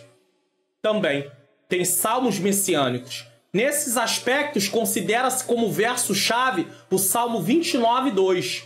Dai ao Senhor a glória devida ao seu nome. Adorai o Senhor na beleza da sua santidade. Salmos é a parte mais íntima do Antigo Testamento, dando-nos uma revelação do coração do judeu santo e percorrendo todas as escalas de suas experiências com Deus e a humanidade. Por que é uma parte mais íntima do Antigo Testamento? Porque é onde o judeu coloca para fora todas as suas emoções. Tudo aquilo que ele sente, tudo aquilo que ele pensa. Então nós temos ali uma condição de ver como se sentiam os salmistas. Quando na verdade em outros livros da Bíblia nem sempre você sabe. É claro que alguns apresentam, Paulo fala sobre todos os seus sofrimentos por fazer a obra do Senhor. 2 Coríntios capítulo 11, a partir do versículo 23, Paulo vai falar de todo o sofrimento que passou, ele vai fazer um resumão. Mas nos Salmos você vê o salmista rasgando seu coração, falando para Deus como ele se sente. E eu quero dizer uma coisa para você, não é pecado você dizer para Deus como você se sente, não. Vai haver momentos que você pode dizer para Deus na oração: Senhor, eu tô com raiva. Eu tô com raiva. Eu tô querendo fazer alguma coisa porque eu tô com raiva. Você pode falar isso para Deus. Você não pode ficar falando isso para as pessoas no sentido de afrontá-las, mas você pode falar para Deus em oração. Tira essa raiva do meu coração. Tá querendo nascer, brotar no meu coração mágoa, Senhor. Não deixe meu coração ser dominado por mágoa. Senhor, eu tô me sentindo triste, eu tô me sentindo abatido. Você pode falar isso para Deus em oração, sim.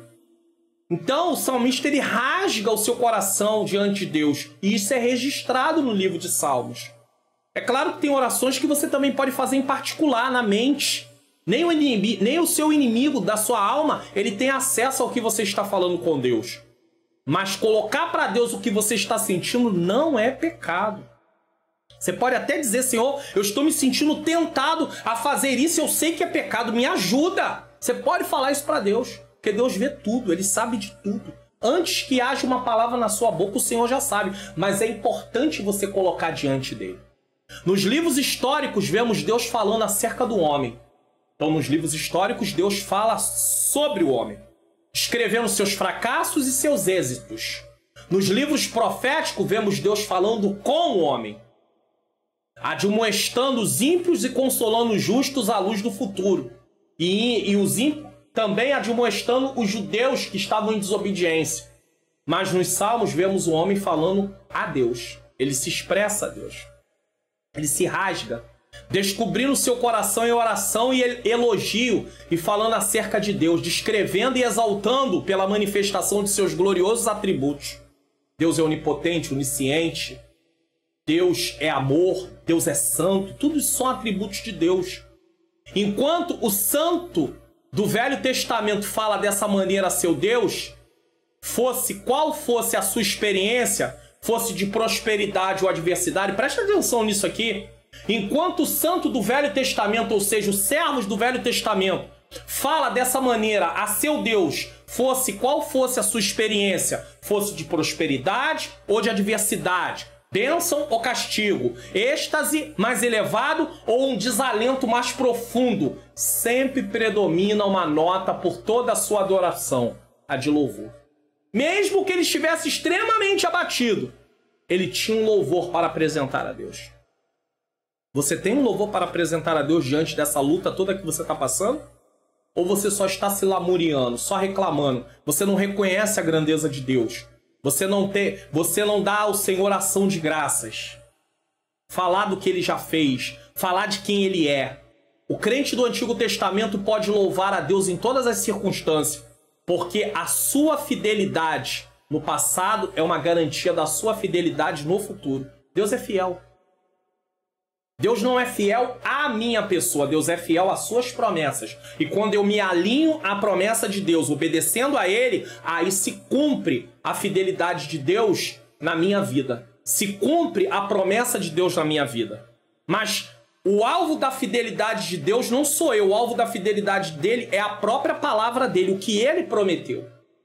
Eu sei que você vai dizer, mas eu já ouvi um hino dizendo que Deus é fiel a mim. Não. Deus é fiel às suas promessas. Quando Deus se faz fiel, você usa a palavra Deus fiel, foi fiel a mim, não é que Deus foi fiel a você, Deus foi fiel à palavra dele. Você que foi fiel a ele, obedecendo as palavras dele, os mandamentos dele, e aí ele cumpre a promessa na sua vida. Então a fidelidade de Deus não está ligada à pessoa, está ligada à própria palavra dele. Só que as pessoas usam o termo fiel a mim para poder descrever a fidelidade de Deus, mas na verdade ele é fiel à palavra dele, porque ele pode ter dito eu vou fazer, mas ele só faz se você se enquadrar dentro das condições para ele fazer. Paulo aprendeu isso, pois vivia com contentamento. Paulo aprendeu a viver dessa forma que os judeus viviam também.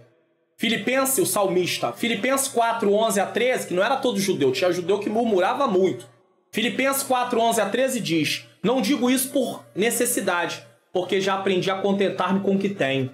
Sei estar abatido, sei também ter abundância. Em toda maneira e em todas as coisas estou instruído, tanto a ter fartura como a ter fome, tanto a ter abundância como a padecer necessidade.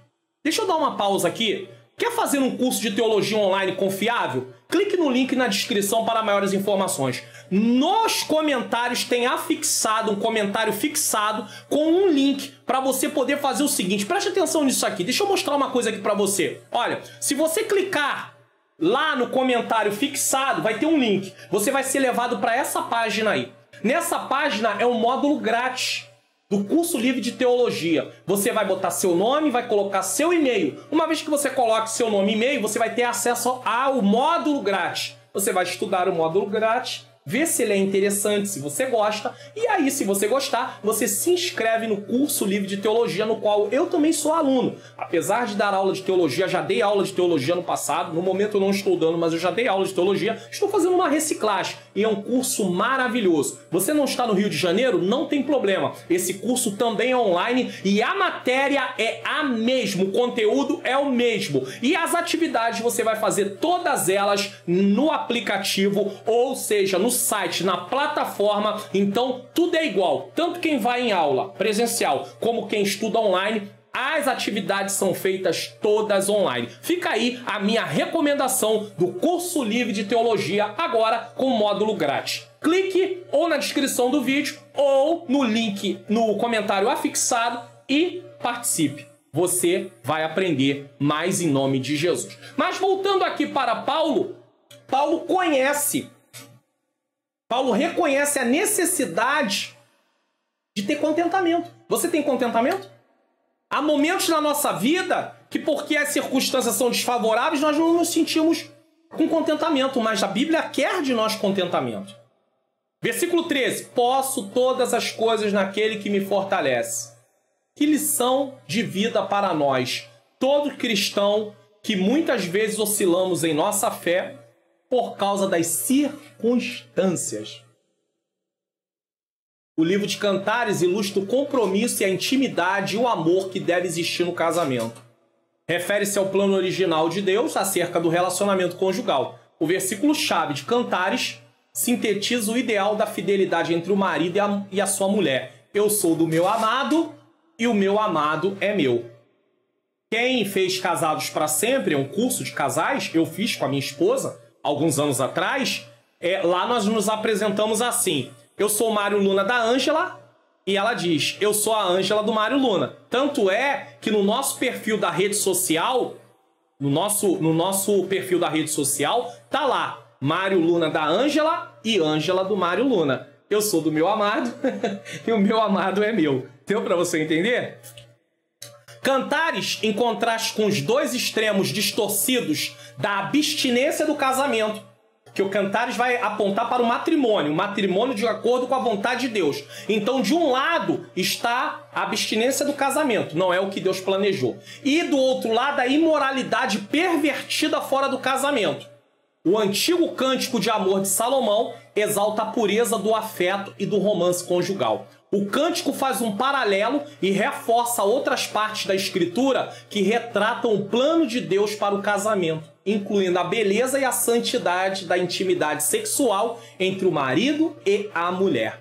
O cântico se coloca ao lado de outras passagens clássicas da escritura que detalham esse tema. O tema de quê? De casamento. Gênesis 2, 24, Salmo 45, Provérbios 5, do 15 ao 23, 1 Coríntios capítulo 7, do 1 ao 5, 13, do 1 ao 8, Efésios 5, 18 a 33, Colossenses 3, 18 a 19, 1 Pedro 3, do 1 ao 7. Se você queria textos sobre casamento, olha quanta variedade. E Cantares trata exclusivamente sobre isso. A passagem de Hebreus 13, 4 capta a essência dessa canção de Cantares. O casamento deve ser honrado por todos. O leito conjugal conservado puro, pois Deus julgará os imorais e os adúlteros. Ou seja, no leito conjugal, o único lugar onde pode haver o ato sexual é dentro dos muros do casamento. Fora dos muros do casamento é considerado como pecado. Síntese do tópico 2.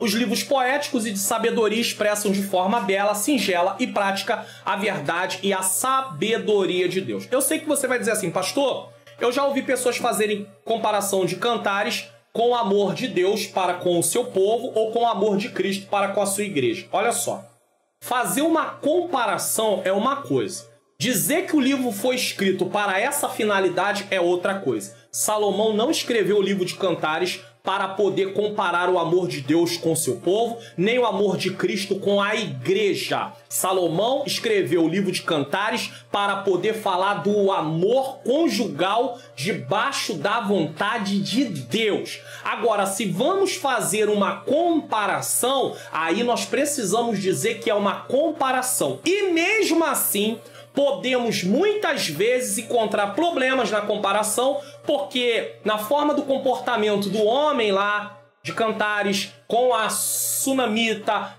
muitas vezes pode não se encaixar direito em como Deus age com a igreja, nem como Cristo age como Deus age com o seu povo e nem como Cristo age com a igreja. Agora, o modelo, sim, parte de Deus para com o seu povo. O amor de Deus é um modelo para nos relacionarmos uns com os outros, e também tem um modelo do amor de Cristo pela igreja como um modelo para nos relacionarmos dentro do casamento. Mas aí parte de Deus e parte de Cristo. Agora, usar o livro de Cantares dizendo que ali está o modelo de Deus e o modelo de Cristo amar a igreja, o modelo de Deus amar o seu povo, não foi com essa finalidade que o livro de Cantares foi escrito. Então eu preciso te dizer que você tem que ter muito cuidado, porque eu já vi muita gente pegar o livro de Cantares e ia fazer aplicações dizendo que ali simboliza a Deus e não simboliza. Pode até fazer uma comparação, mas nunca dizer que aponta para Deus, nem que aponta para Cristo, porque não aponta, tá bom? Tenha muito cuidado com isso, porque isso é muito sério. Tópico 3, uma mensagem ao coração. Depois de falar do tópico 1, de escrever livros históricos, do tópico 2, de escrever livros poéticos, falar da sua mensagem, agora nós vamos mostrar como essa mensagem fala ao coração, tanto dos livros históricos como dos livros poéticos. Uma mensagem de soberania. A soberania é um dos atributos incomunicáveis de Deus. O que é um atributo incomunicável? Só Deus tem. Pai, Filho, Espírito Santo. Ele não comunica isso com os homens. Isso fala de algo que pertence apenas a ele, e não é comunicado com os homens, como, por exemplo, sua santidade, seu amor. Soberania é a autoridade inquestionável que Deus exerce sobre todas as coisas criadas, quer na terra, quer nos céus, dispondo de tudo de acordo com os seus conselhos e desígnios. Nós não temos como ir até Deus e reclamar determinadas decisões que ele toma. Ele, inclusive, fala sobre isso no livro de Jeremias, aonde ele diz que como pode, né, o caco querer falar ao olheiro sobre aquela obra, ou o vaso falar sobre o olheiro sobre a obra que está fazendo. Ele não tem direito de falar. Ou seja, o olheiro vai fazer segundo o que ele quer. Se não me falha a memória, está em Jeremias. Se eu estou falhando a memória aqui, com certeza está descrito. Pode até nem estar no livro de Jeremias, mas eu acredito que esteja no livro de Jeremias.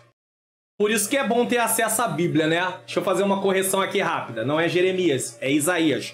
Isaías 45:9 diz assim: ai daquele que contende com seu Criador, o caco entre outros cacos de barro. Porventura dirá o barro ao que o formou: que fazes? Ou a tua obra não tens mãos?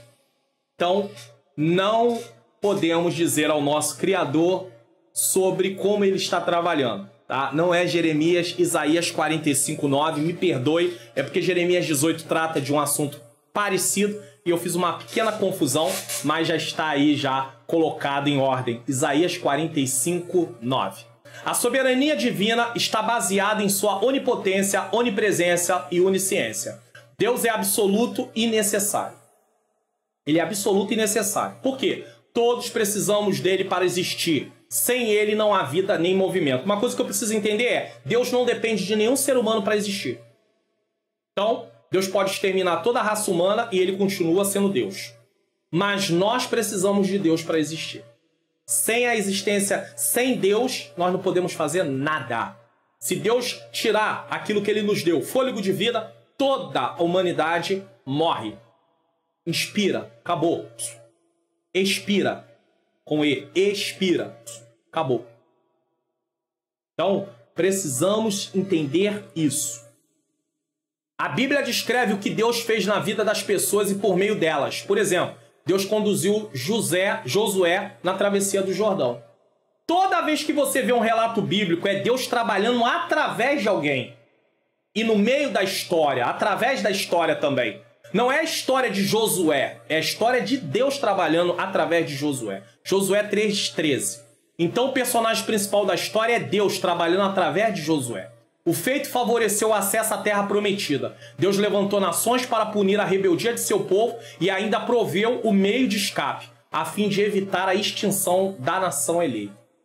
Ele resgatou da Babilônia o remanescente conforme a promessa feita a Davi. Esdras 9:13, foi ele que conservou a nação de Judá e assim preparou o caminho para a vinda do Messias prometido. Atos 13:17 a 23. Assim sendo, nosso coração deve se aquietar, porque Deus é soberano. Ele age na história e nada acontece fora da sua vontade. Ele é soberano. Mateus 10, 29 e 30 diz: não se vendem 2 passarinhos por 1 cêntimo, e nenhum deles cairá em terra sem a vontade do vosso Pai. E até mesmo os cabelos da vossa cabeça estão contados. Tá? Então, nada acontece que não seja da vontade de Deus. Só cuidado para você não dizer que não cai uma folha da árvore se Deus não deixar, que está escrito na Bíblia. Isso não está escrito na Bíblia, não. Foi para a letra de um louvor, mas não está escrito na Bíblia. Talvez foi uma dedução de dizer que nada acontece sem ser da vontade de Deus. Mas não está escrito na Bíblia. Não cite esse versículo, porque ele não existe. Tá? Isso é importante dizer para você. Vamos lá? Prosseguindo aqui. Devemos entender que, apesar da soberania de Deus e de nada fugir do seu controle, isso não quer dizer que os erros e pecados que os homens cometem foram causados pela vontade de Deus. Isso é muito importante dizer. Nós entendemos que existe a vontade decretiva, onde Deus estabelece e tem que acontecer. Deus determinou: haja luz, e houve luz. Haja separação entre as águas e a terra seca. Houve separação entre as águas e a terra seca. Deus fala: coloca o fôlego de vida no homem. O homem se torna alma vivente. Isso é decreto de Deus. O sol vai brilhar durante o dia. A lua vai governar durante a noite. Decreto de Deus.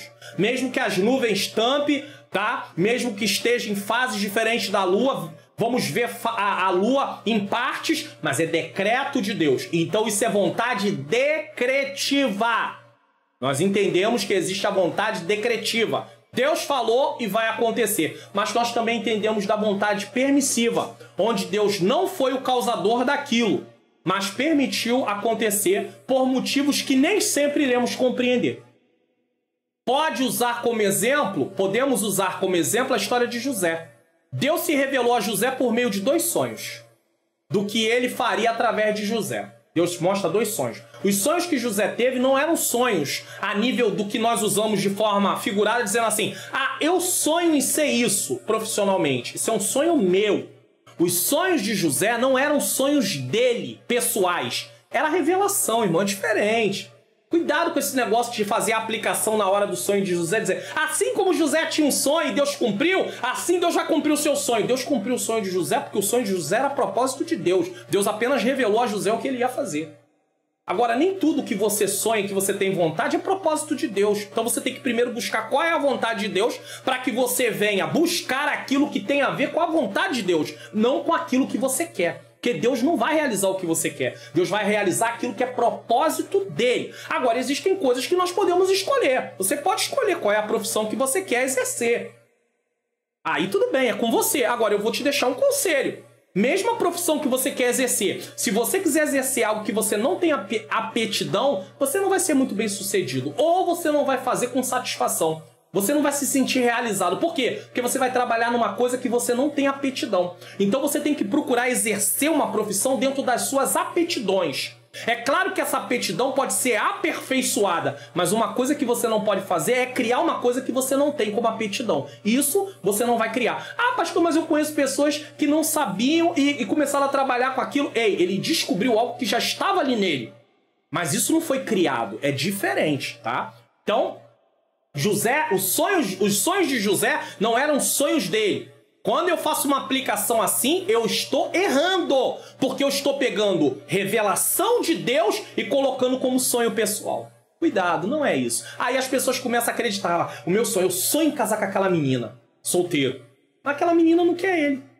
Aí ele começa a achar que porque é um sonho dele, Deus vai ter que fazer. Primeiro que a pessoa vai casar com quem ela quiser, então ela não vai querer casar com ele, pronto. E Deus não vai obrigar ela a casar com ele. É outra coisa que botam na cabeça das pessoas que não existe. Deus não obriga ninguém a casar com ninguém. Deus não obriga eu a aceitar ele para poder receber salvação. Vai obrigar alguém a casar com alguém? Irmãos, em nome de Jesus. Deus usaria José para conservar a vida, convida o povo da promessa. Então por isso Deus revela os sonhos. Ele antecipa. Eu sei que tem gente que vai dizer, e eu não quero polêmica sobre o que eu vou dizer aqui agora. Tem gente que vai dizer que José não poderia contar os seus sonhos, porque contando os sonhos, seus irmãos tiveram inveja e fizeram tudo o que fizeram. Bom, nós vamos ver que Deus usa o que aconteceu para levar José para o cumprimento do propósito. E outra coisa que eu quero deixar bem claro aqui, a questão de José contar os sonhos para os irmãos serviu, se você parar para pensar na história como um todo, não analisar só ele contar, mas ver como um todo, serviu para que os irmãos lá na frente reconhecessem. Realmente Deus mostrou para José o que ele ia fazer. Esse Deus é tremendo. Se José não tivesse contado, eles não sabiam. Como é que eles iam acreditar que realmente Deus tinha revelado? Então, são coisas que nós devemos considerar. Mas se você não concorda assim, tudo bem. É com você. Deus te abençoe grandemente. Podemos usar como exemplo a história de José, né? Como eu disse, né? Que se revelou... Deus se revelou por meio de José. Vamos prosseguir aqui. Deus não impede. Aí, vamos lá. Presta atenção aqui uma coisa interessante. Ó.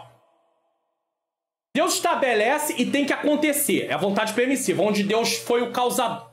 Deus foi o causador daquilo, mas permitiu acontecer por motivos que nem sempre iremos compreender. Aí eu falei sobre a questão da vida de José. Aí eu disse que Deus usaria a vida de José para cumprir, para poder guardar o povo da promessa. Deus não impede a fome, isso aqui é uma coisa interessantíssima, e nem antecipa o momento dela para encurtar o período de sofrimento de José. Deus não muda o curso das coisas. E a gente vive achando que Deus vai mudar o curso das coisas sempre. Deus não muda. Olha aqui, ó. Deus muitas vezes não altera o curso da criação, mas usa as situações para cumprir seus propósitos e engrandecer seu próprio nome. Não era para engrandecer José, era para engrandecer o nome dele. José desfrutou disso, sendo governador, desfrutou, mas o propósito era engrandecer o nome de Deus. Nesse caso, mais uma vez, não é a história de José, mas a história de Deus operando através de José. Deus não mudou, Deus não mandou os irmãos de José vendê-lo. Guarde isso. Pois o fizeram por inveja e Deus não compactua com algo pecaminoso. Nem tampouco mandou a mulher de Potifar seduzir a José.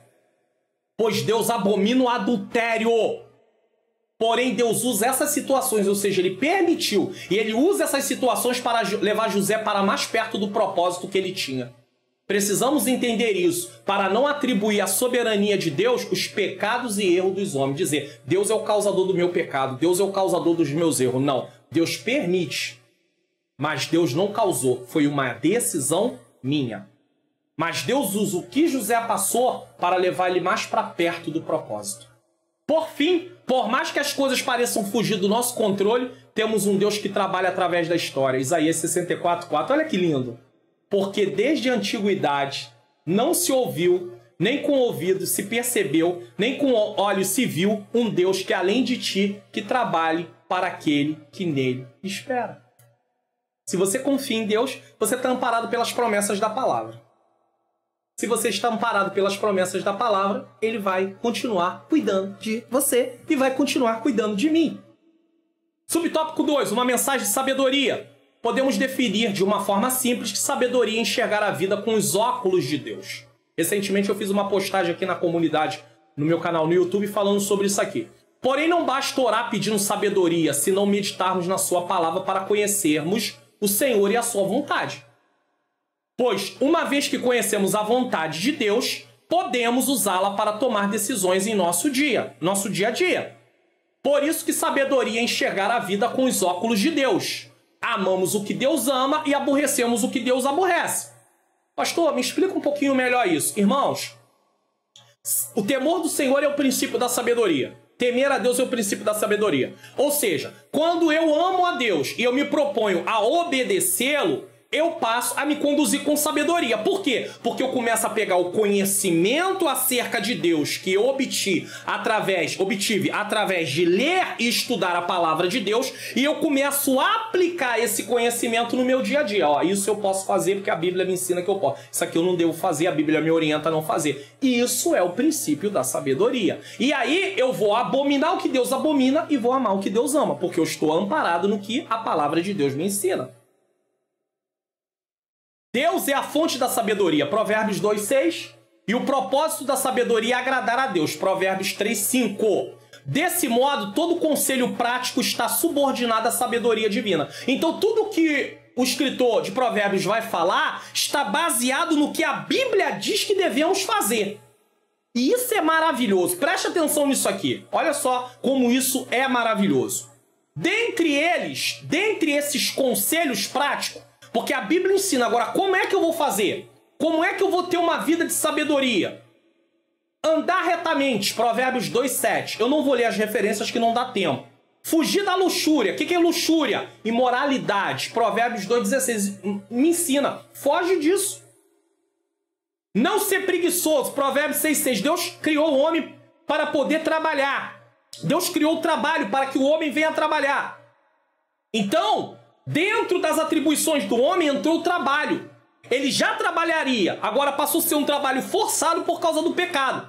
Mas não é por causa do pecado que o trabalho passou a existir. O trabalho já existia. Deus cria o homem para governar a terra. Então ele já teria um trabalho, mas passou a ser forçado, a ponto dele precisar tirar o pão de cada dia desse trabalho forçado. Tá? Então Provérbios 6:6 diz para ele não ser preguiçoso, manter a boa reputação, Provérbios 22:1, tomar cuidado no falar, Eclesiastes 5:2, não confiar no dinheiro, Eclesiastes 5:10, viver com alegria, com contentamento, Eclesiastes 9:7, remir o tempo, aproveitar o tempo, não gastar o tempo de forma fútil, inútil. Quantos de nós pegamos o nosso celular? Hoje ele tá aqui. Tem vezes que eu quero falar dele, mas ele não tá aqui, não. Pegamos o nosso celular. Tá velhinho, mas tá aqui. Pegamos o nosso celular, passamos o dia todo rolando tela de celular. Vai embora! Gastando tempo fútil em rede social. Isso não aproveita, isso não volta mais. Poderia estar tirando tempo para estudar a palavra de Deus, para ler a revista da escola dominical antecipadamente, para chegar lá na aula e poder interagir na classe. Então é tempo fútil. Manter a integridade, Jó 1:22. Aceitar a repreensão, Jó 5:17. Confiar no Senhor, Jó 19:25. Eu sei que o meu Redentor vive.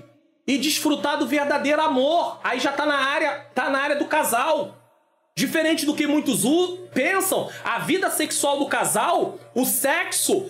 Tem pessoas que acham que o sexo é pecado por causa da queda do homem. Não. O sexo não foi instituído depois da queda, foi instituído antes da queda. Deus disse, crescei e multiplicai-vos. Muito antes.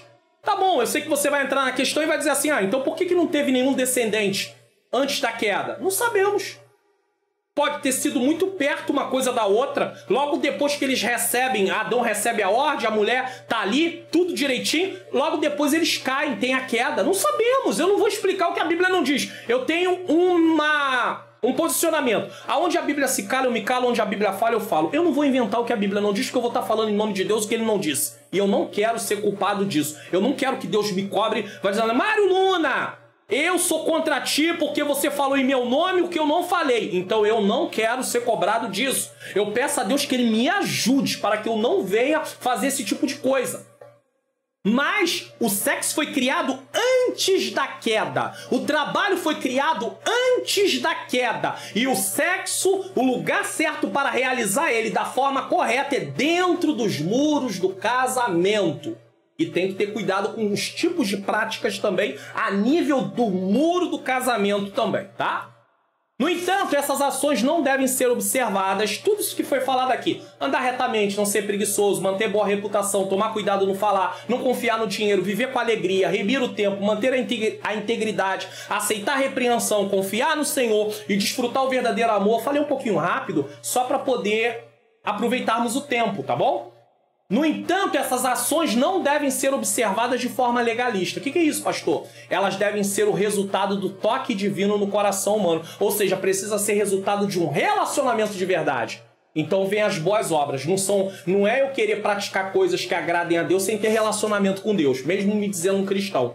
Provérbios 4:23 diz, acima de todas as coisas, guarde o seu coração, pois ele dirige o rumo da sua vida.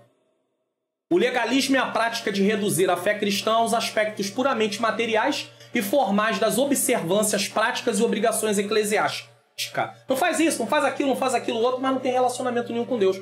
Tem gente que vai a cultos, a pessoa não faz como... Preste atenção, a pessoa vai a culto, a pessoa faz a obra, a pessoa faz coisas que a Bíblia diz para não fazer. O jovem rico também fazia, mas ele não servia a Deus de verdade, ele não amava a Deus. Ele amava o dinheiro. O fariseu e o publicano também faz a mesma coisa. O fariseu, da parábola do fariseu e publicano, faz a mesma coisa. Calma aí que nós vamos chegar lá. A pessoa não faz como consequência de amar a Deus, mas faz no intuito de cumprir as normas e assim agradar a Deus. Pessoas que agem assim acabam se exaltando dos seus feitos, alegando que oram, jejuam, leem a Bíblia, vão aos cultos, trabalham na obra, etc. Elas passam a confiar em suas obras e por isso se acham mais santas, melhores do que os outros. Jesus nos advertiu contra isso. Olha aqui, ó, Lucas 18, 9 a 14. E disse também essa parábola a uns que confiavam em si mesmo, crendo que eram justos e desprezavam os outros. 2 homens subiram ao templo a orar, um fariseu e outro publicano. O fariseu, estando em pé, orava consigo dessa maneira: ó Deus, graça te dou porque não sou como os demais homens. Ele se achava melhor do que os outros. Ele quase diz para Deus que Deus tem sorte dele ser servo dele, tá? Roubadores, injustos, adúlteros. Isso aqui, quando eu digo que ele quase diz para Deus de Deus ter sorte, é só uma forma de mostrar essa, com uma ironia, como esse fariseu se achava o melhor dos melhores, tá? Ó Deus, graça te dou porque não sou como os demais homens, roubadores, injustos e adúlteros, nem ainda como esse publicano. Ainda acusa o publicano. Jejuo 2 vezes na semana e dou dízimos de tudo quanto possuo. Jesus está falando isso porque ele estava falando diante de um público onde havia fariseus também e mostrando uma forma de combater, porque eles desfaziam de quem Jesus estava pregando a palavra, que eram publicanos, eram pecadores, tá bom? O publicano, porém, estando em pé de longe, nem ainda queria levantar os olhos ao céu, mas batia no peito dizendo: ó Deus, ele orava de cabeça baixa. Ó Deus, tem misericórdia de mim, pecador. Digo-vos, Jesus dizendo, digo-vos que este desceu justificado, quem? O publicano, para a sua casa. Deus atribuiu uma justificação ali naquele momento para o publicano. Por quê? Porque ele reconheceu o seu pecado, ele reconheceu sua situação. E não aquele quem? O fariseu. Porque qualquer que a si mesmo se exalta será humilhado, e qualquer que a si mesmo se humilha será exaltado. Quer ser exaltado? Então se humilha, é uma auto-humilhação. Mas se você se exalta, você vai ser humilhado. 3. Uma mensagem de adoração. Adoração é praticada prestando-se reverência e homenagem a Deus. Devemos adorar a Deus por quem Ele é e através de seus atributos, né? Devemos adorar a Deus por quem Ele é através de seus atributos. Esse aqui não existe não, perdoe-me, tá? Precisamos entender que louvor e adoração estão relacionados com a nossa conduta. Então, nada adiantará louvarmos e adorarmos ao Senhor com palavras, seja em casa ou no templo, e nossas atitudes serem condenadas por sua palavra. Ele procura verdadeiros adoradores. Tem gente que canta, pula, levanta as mãos, mas nada daquilo condiz com a vida que ele leva diante de Deus.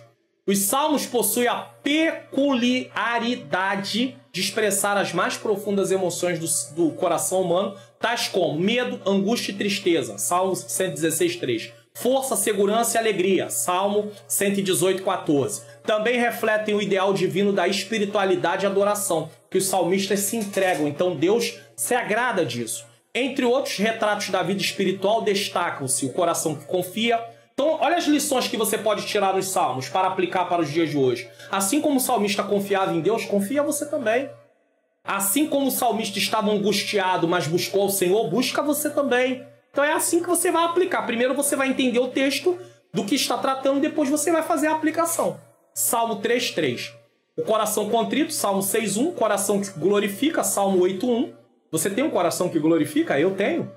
O coração agradecido, você é grato a Deus por todos os benefícios? Salmo 30:1. E o coração arrependido, Salmo 51:11. Tudo isso aqui pode ser tema, de repente, de você ter a oportunidade de uma saudação e você falar sobre o coração que glorifica. E mostrar que o salmista glorificava. E depois fazer a aplicação. Você tem glorificado ao Senhor? Você glorifica nos momentos difíceis também? Porque a glória a Deus não está condicionada à circunstância sua. A glória a Deus está voltada a quem Ele é. Ele é sempre Deus. A fim de manter a verdadeira adoração em todas as circunstâncias da vida, o salmista descreveu a conduta por ele adotada. O que ele diz? Ele já sabe que vai ter que passar por muitas coisas, então o que ele faz? Escondi a tua palavra no meu coração para eu não pecar contra ti. Salmo 119, 11. Quando você vê por esse ângulo, você pensa, ele vai passar por angústia, por tristeza, por choro, por dor. Ele vai ser traído, mas ele guarda a palavra do Senhor para não se conduzir, não responder diante das situações de forma que desagrade a Deus. E é isso que eu e você temos que ter em mente, tá? O salmista se preocupava em agradar a Deus através da sua forma de viver. Na Bíblia encontramos vários exemplos de oração e no livro de Salmos isso é abundante. Devemos observar como eles oravam a Deus. Suas orações não eram carregadas de ordem, como vemos muitos cristãos orando, dizendo a Deus o que ele deve fazer, ao invés de apresentar a ele sua necessidade e também falando com ele e falando como ele deve fazer. Então eles tanto dizem o que Deus tem que fazer e como deve fazer. Senhor, vai agora, vai lá, faz isso, faz aquilo. Não, irmão, Senhor, eu estou passando essa situação. Meu familiar está doente, ele precisa de cura. A tua palavra diz que o Senhor é o Deus que cura. Então concede a ele, Senhor, a cura. Concede a ele a vitória. Concede a ele essa bênção. Então é um pedido, é uma súplica. Não é mandar, ordenar, envia isso, envia aquilo, faz isso, faz aquilo. Às vezes você quer que o céu inteiro desça para vir te socorrer. Deus não vai mandar o céu descer para te socorrer nesse sentido. Você quer inclusive nomear o anjo que vai vir. Manda Miguel. Quando na Bíblia, poucas vezes Miguel se apresentou para a nação de Israel. E aí você quer que Miguel venha por causa de você. Então, tudo isso não vai de acordo com o que a Bíblia ensina. Eu não estou dizendo que Deus não possa mandar, mas eu estou dizendo que nós devemos suplicar e Ele vai mandar quem Ele quiser, se Ele quiser mandar. As orações, na maioria das vezes, tinham adoração, louvor, ação de graças e petição. E apesar dos salmistas pedirem juízo sobre seus inimigos, nós, como cristãos, precisamos entender que a revelação estava naquele momento incompleta. Eles não tinham a Bíblia como um todo, eles só tinham uma parte da Bíblia. Vamos pegar só essa parte aqui, eles não tinham essa parte aqui. Então, a revelação não estava completa, era uma revelação progressiva, tá?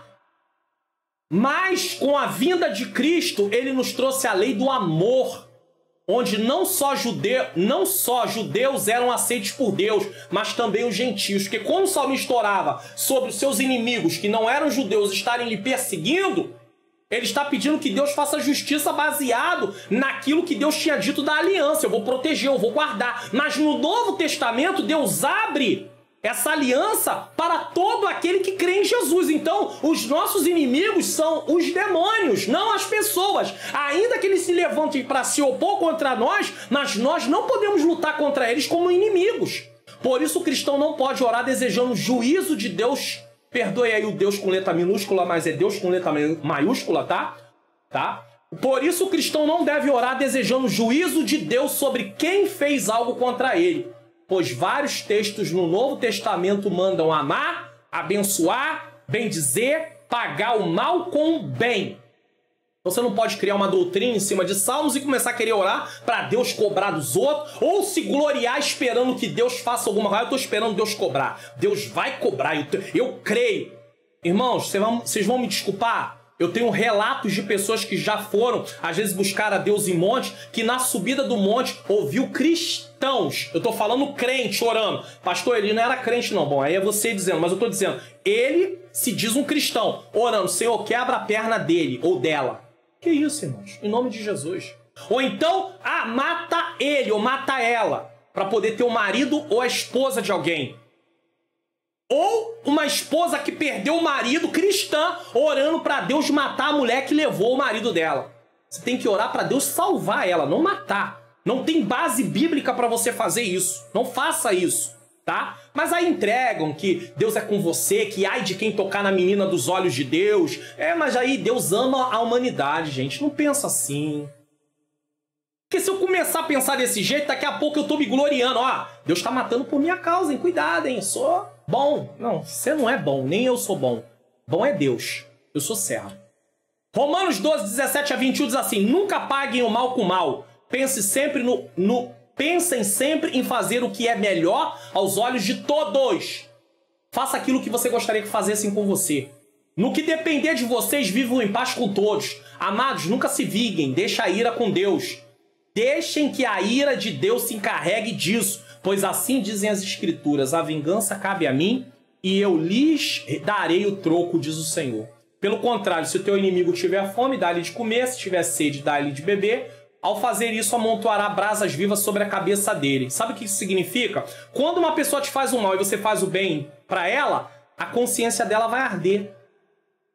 E ela vai dizer assim, como é que pode? Eu faço tanto mal para ela e ela está me fazendo bem. Então Deus pode usar o bem que você faz para ela como uma forma de convencer a ela que ela precisa mudar. E ela precisa se arrepender do que está fazendo ou aceitar Cristo como Senhor e Salvador da sua vida. Não deixe que o mal os vença, porque pessoas que pagam o mal com o mal estão sendo vencidas pelo mal. Mas vença o mal praticando o bem. Síntese do tópico 3. Os sentimentos do coração estão impressos na história, na poesia da Bíblia, que nos ensinam a respeito da verdadeira adoração. É colocado para fora o que eles estão sentindo e é uma forma da gente ver como também podemos adorar ao Senhor.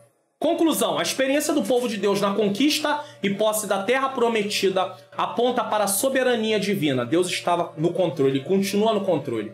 O texto bíblico em prosa e poesia revela a sabedoria divina que deve ser aplicada em nosso viver diário.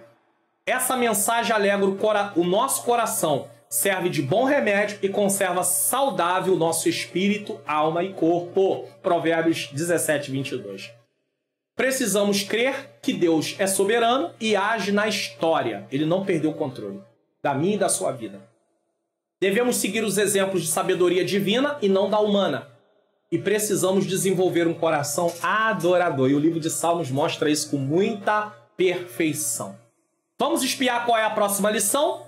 As profecias despertam e trazem esperança. Lição de número 10. Nessa lição estudaremos a profecia bíblica no Antigo e no Novo Testamento. Os profetas foram pessoas escolhidas por Deus para anunciar a sua revelação. A mensagem profética tinha o propósito de gerar despertamento, arrependimento ou fortalecimento da fé e da esperança. Dada a sua importância, estudaremos a ação ministerial dos profetas maiores e menores que se dirigiram aos hebreus e outras nações. Também veremos o conteúdo de Apocalipse, visto que se trata de uma mensagem profética direcionada à Igreja de Cristo. Olha, tem coisa boa vindo por aí na próxima lição. Vamos orar? Senhor Deus e Pai, eu quero te agradecer por mais uma vez fazer aqui a EBD Comentada Online, a lição que nós estamos aqui estudando, lição de número 9, Senhor. Que o Senhor continue nos abençoando, que o Senhor aplique as verdades, Senhor, aos nossos corações. Que nós podemos entender que a história e as poesias falam, Senhor, ao nosso coração. Que tenhamos, Senhor, o entendimento que várias lições podem ser tiradas, mas que nunca venhamos perder a visão que o Senhor é aquele que trabalha através da história e na história. Que aqueles que foram usados pelo Senhor foram apenas instrumentos e que nós também somos instrumentos e dependemos exclusivamente de Jesus Cristo, teu Filho. Que tenhamos um relacionamento profundo contigo, Senhor, pois precisamos mais e mais em nome de Jesus. Eu quero pedir a você que não se esqueça de se inscrever no canal. Tá aí no link fixado a Faculdade Vitória em Cristo. Vá lá, se inscreva para você conhecer o módulo grátis. Você vai participar, vai ser bom. E quem sabe você queira se inscrever. Tô deixando aqui também a EBD Comentado Online, a playlist e também aí o Expondo as Escrituras, onde eu leio, eu explico e eu aplico as verdades do texto para as nossas vidas. Que o Senhor nos abençoe. Se você quiser, também seja membro do canal ou contribua com o Ministério de Ensino desse canal. Deus te abençoe. Até a próxima lição.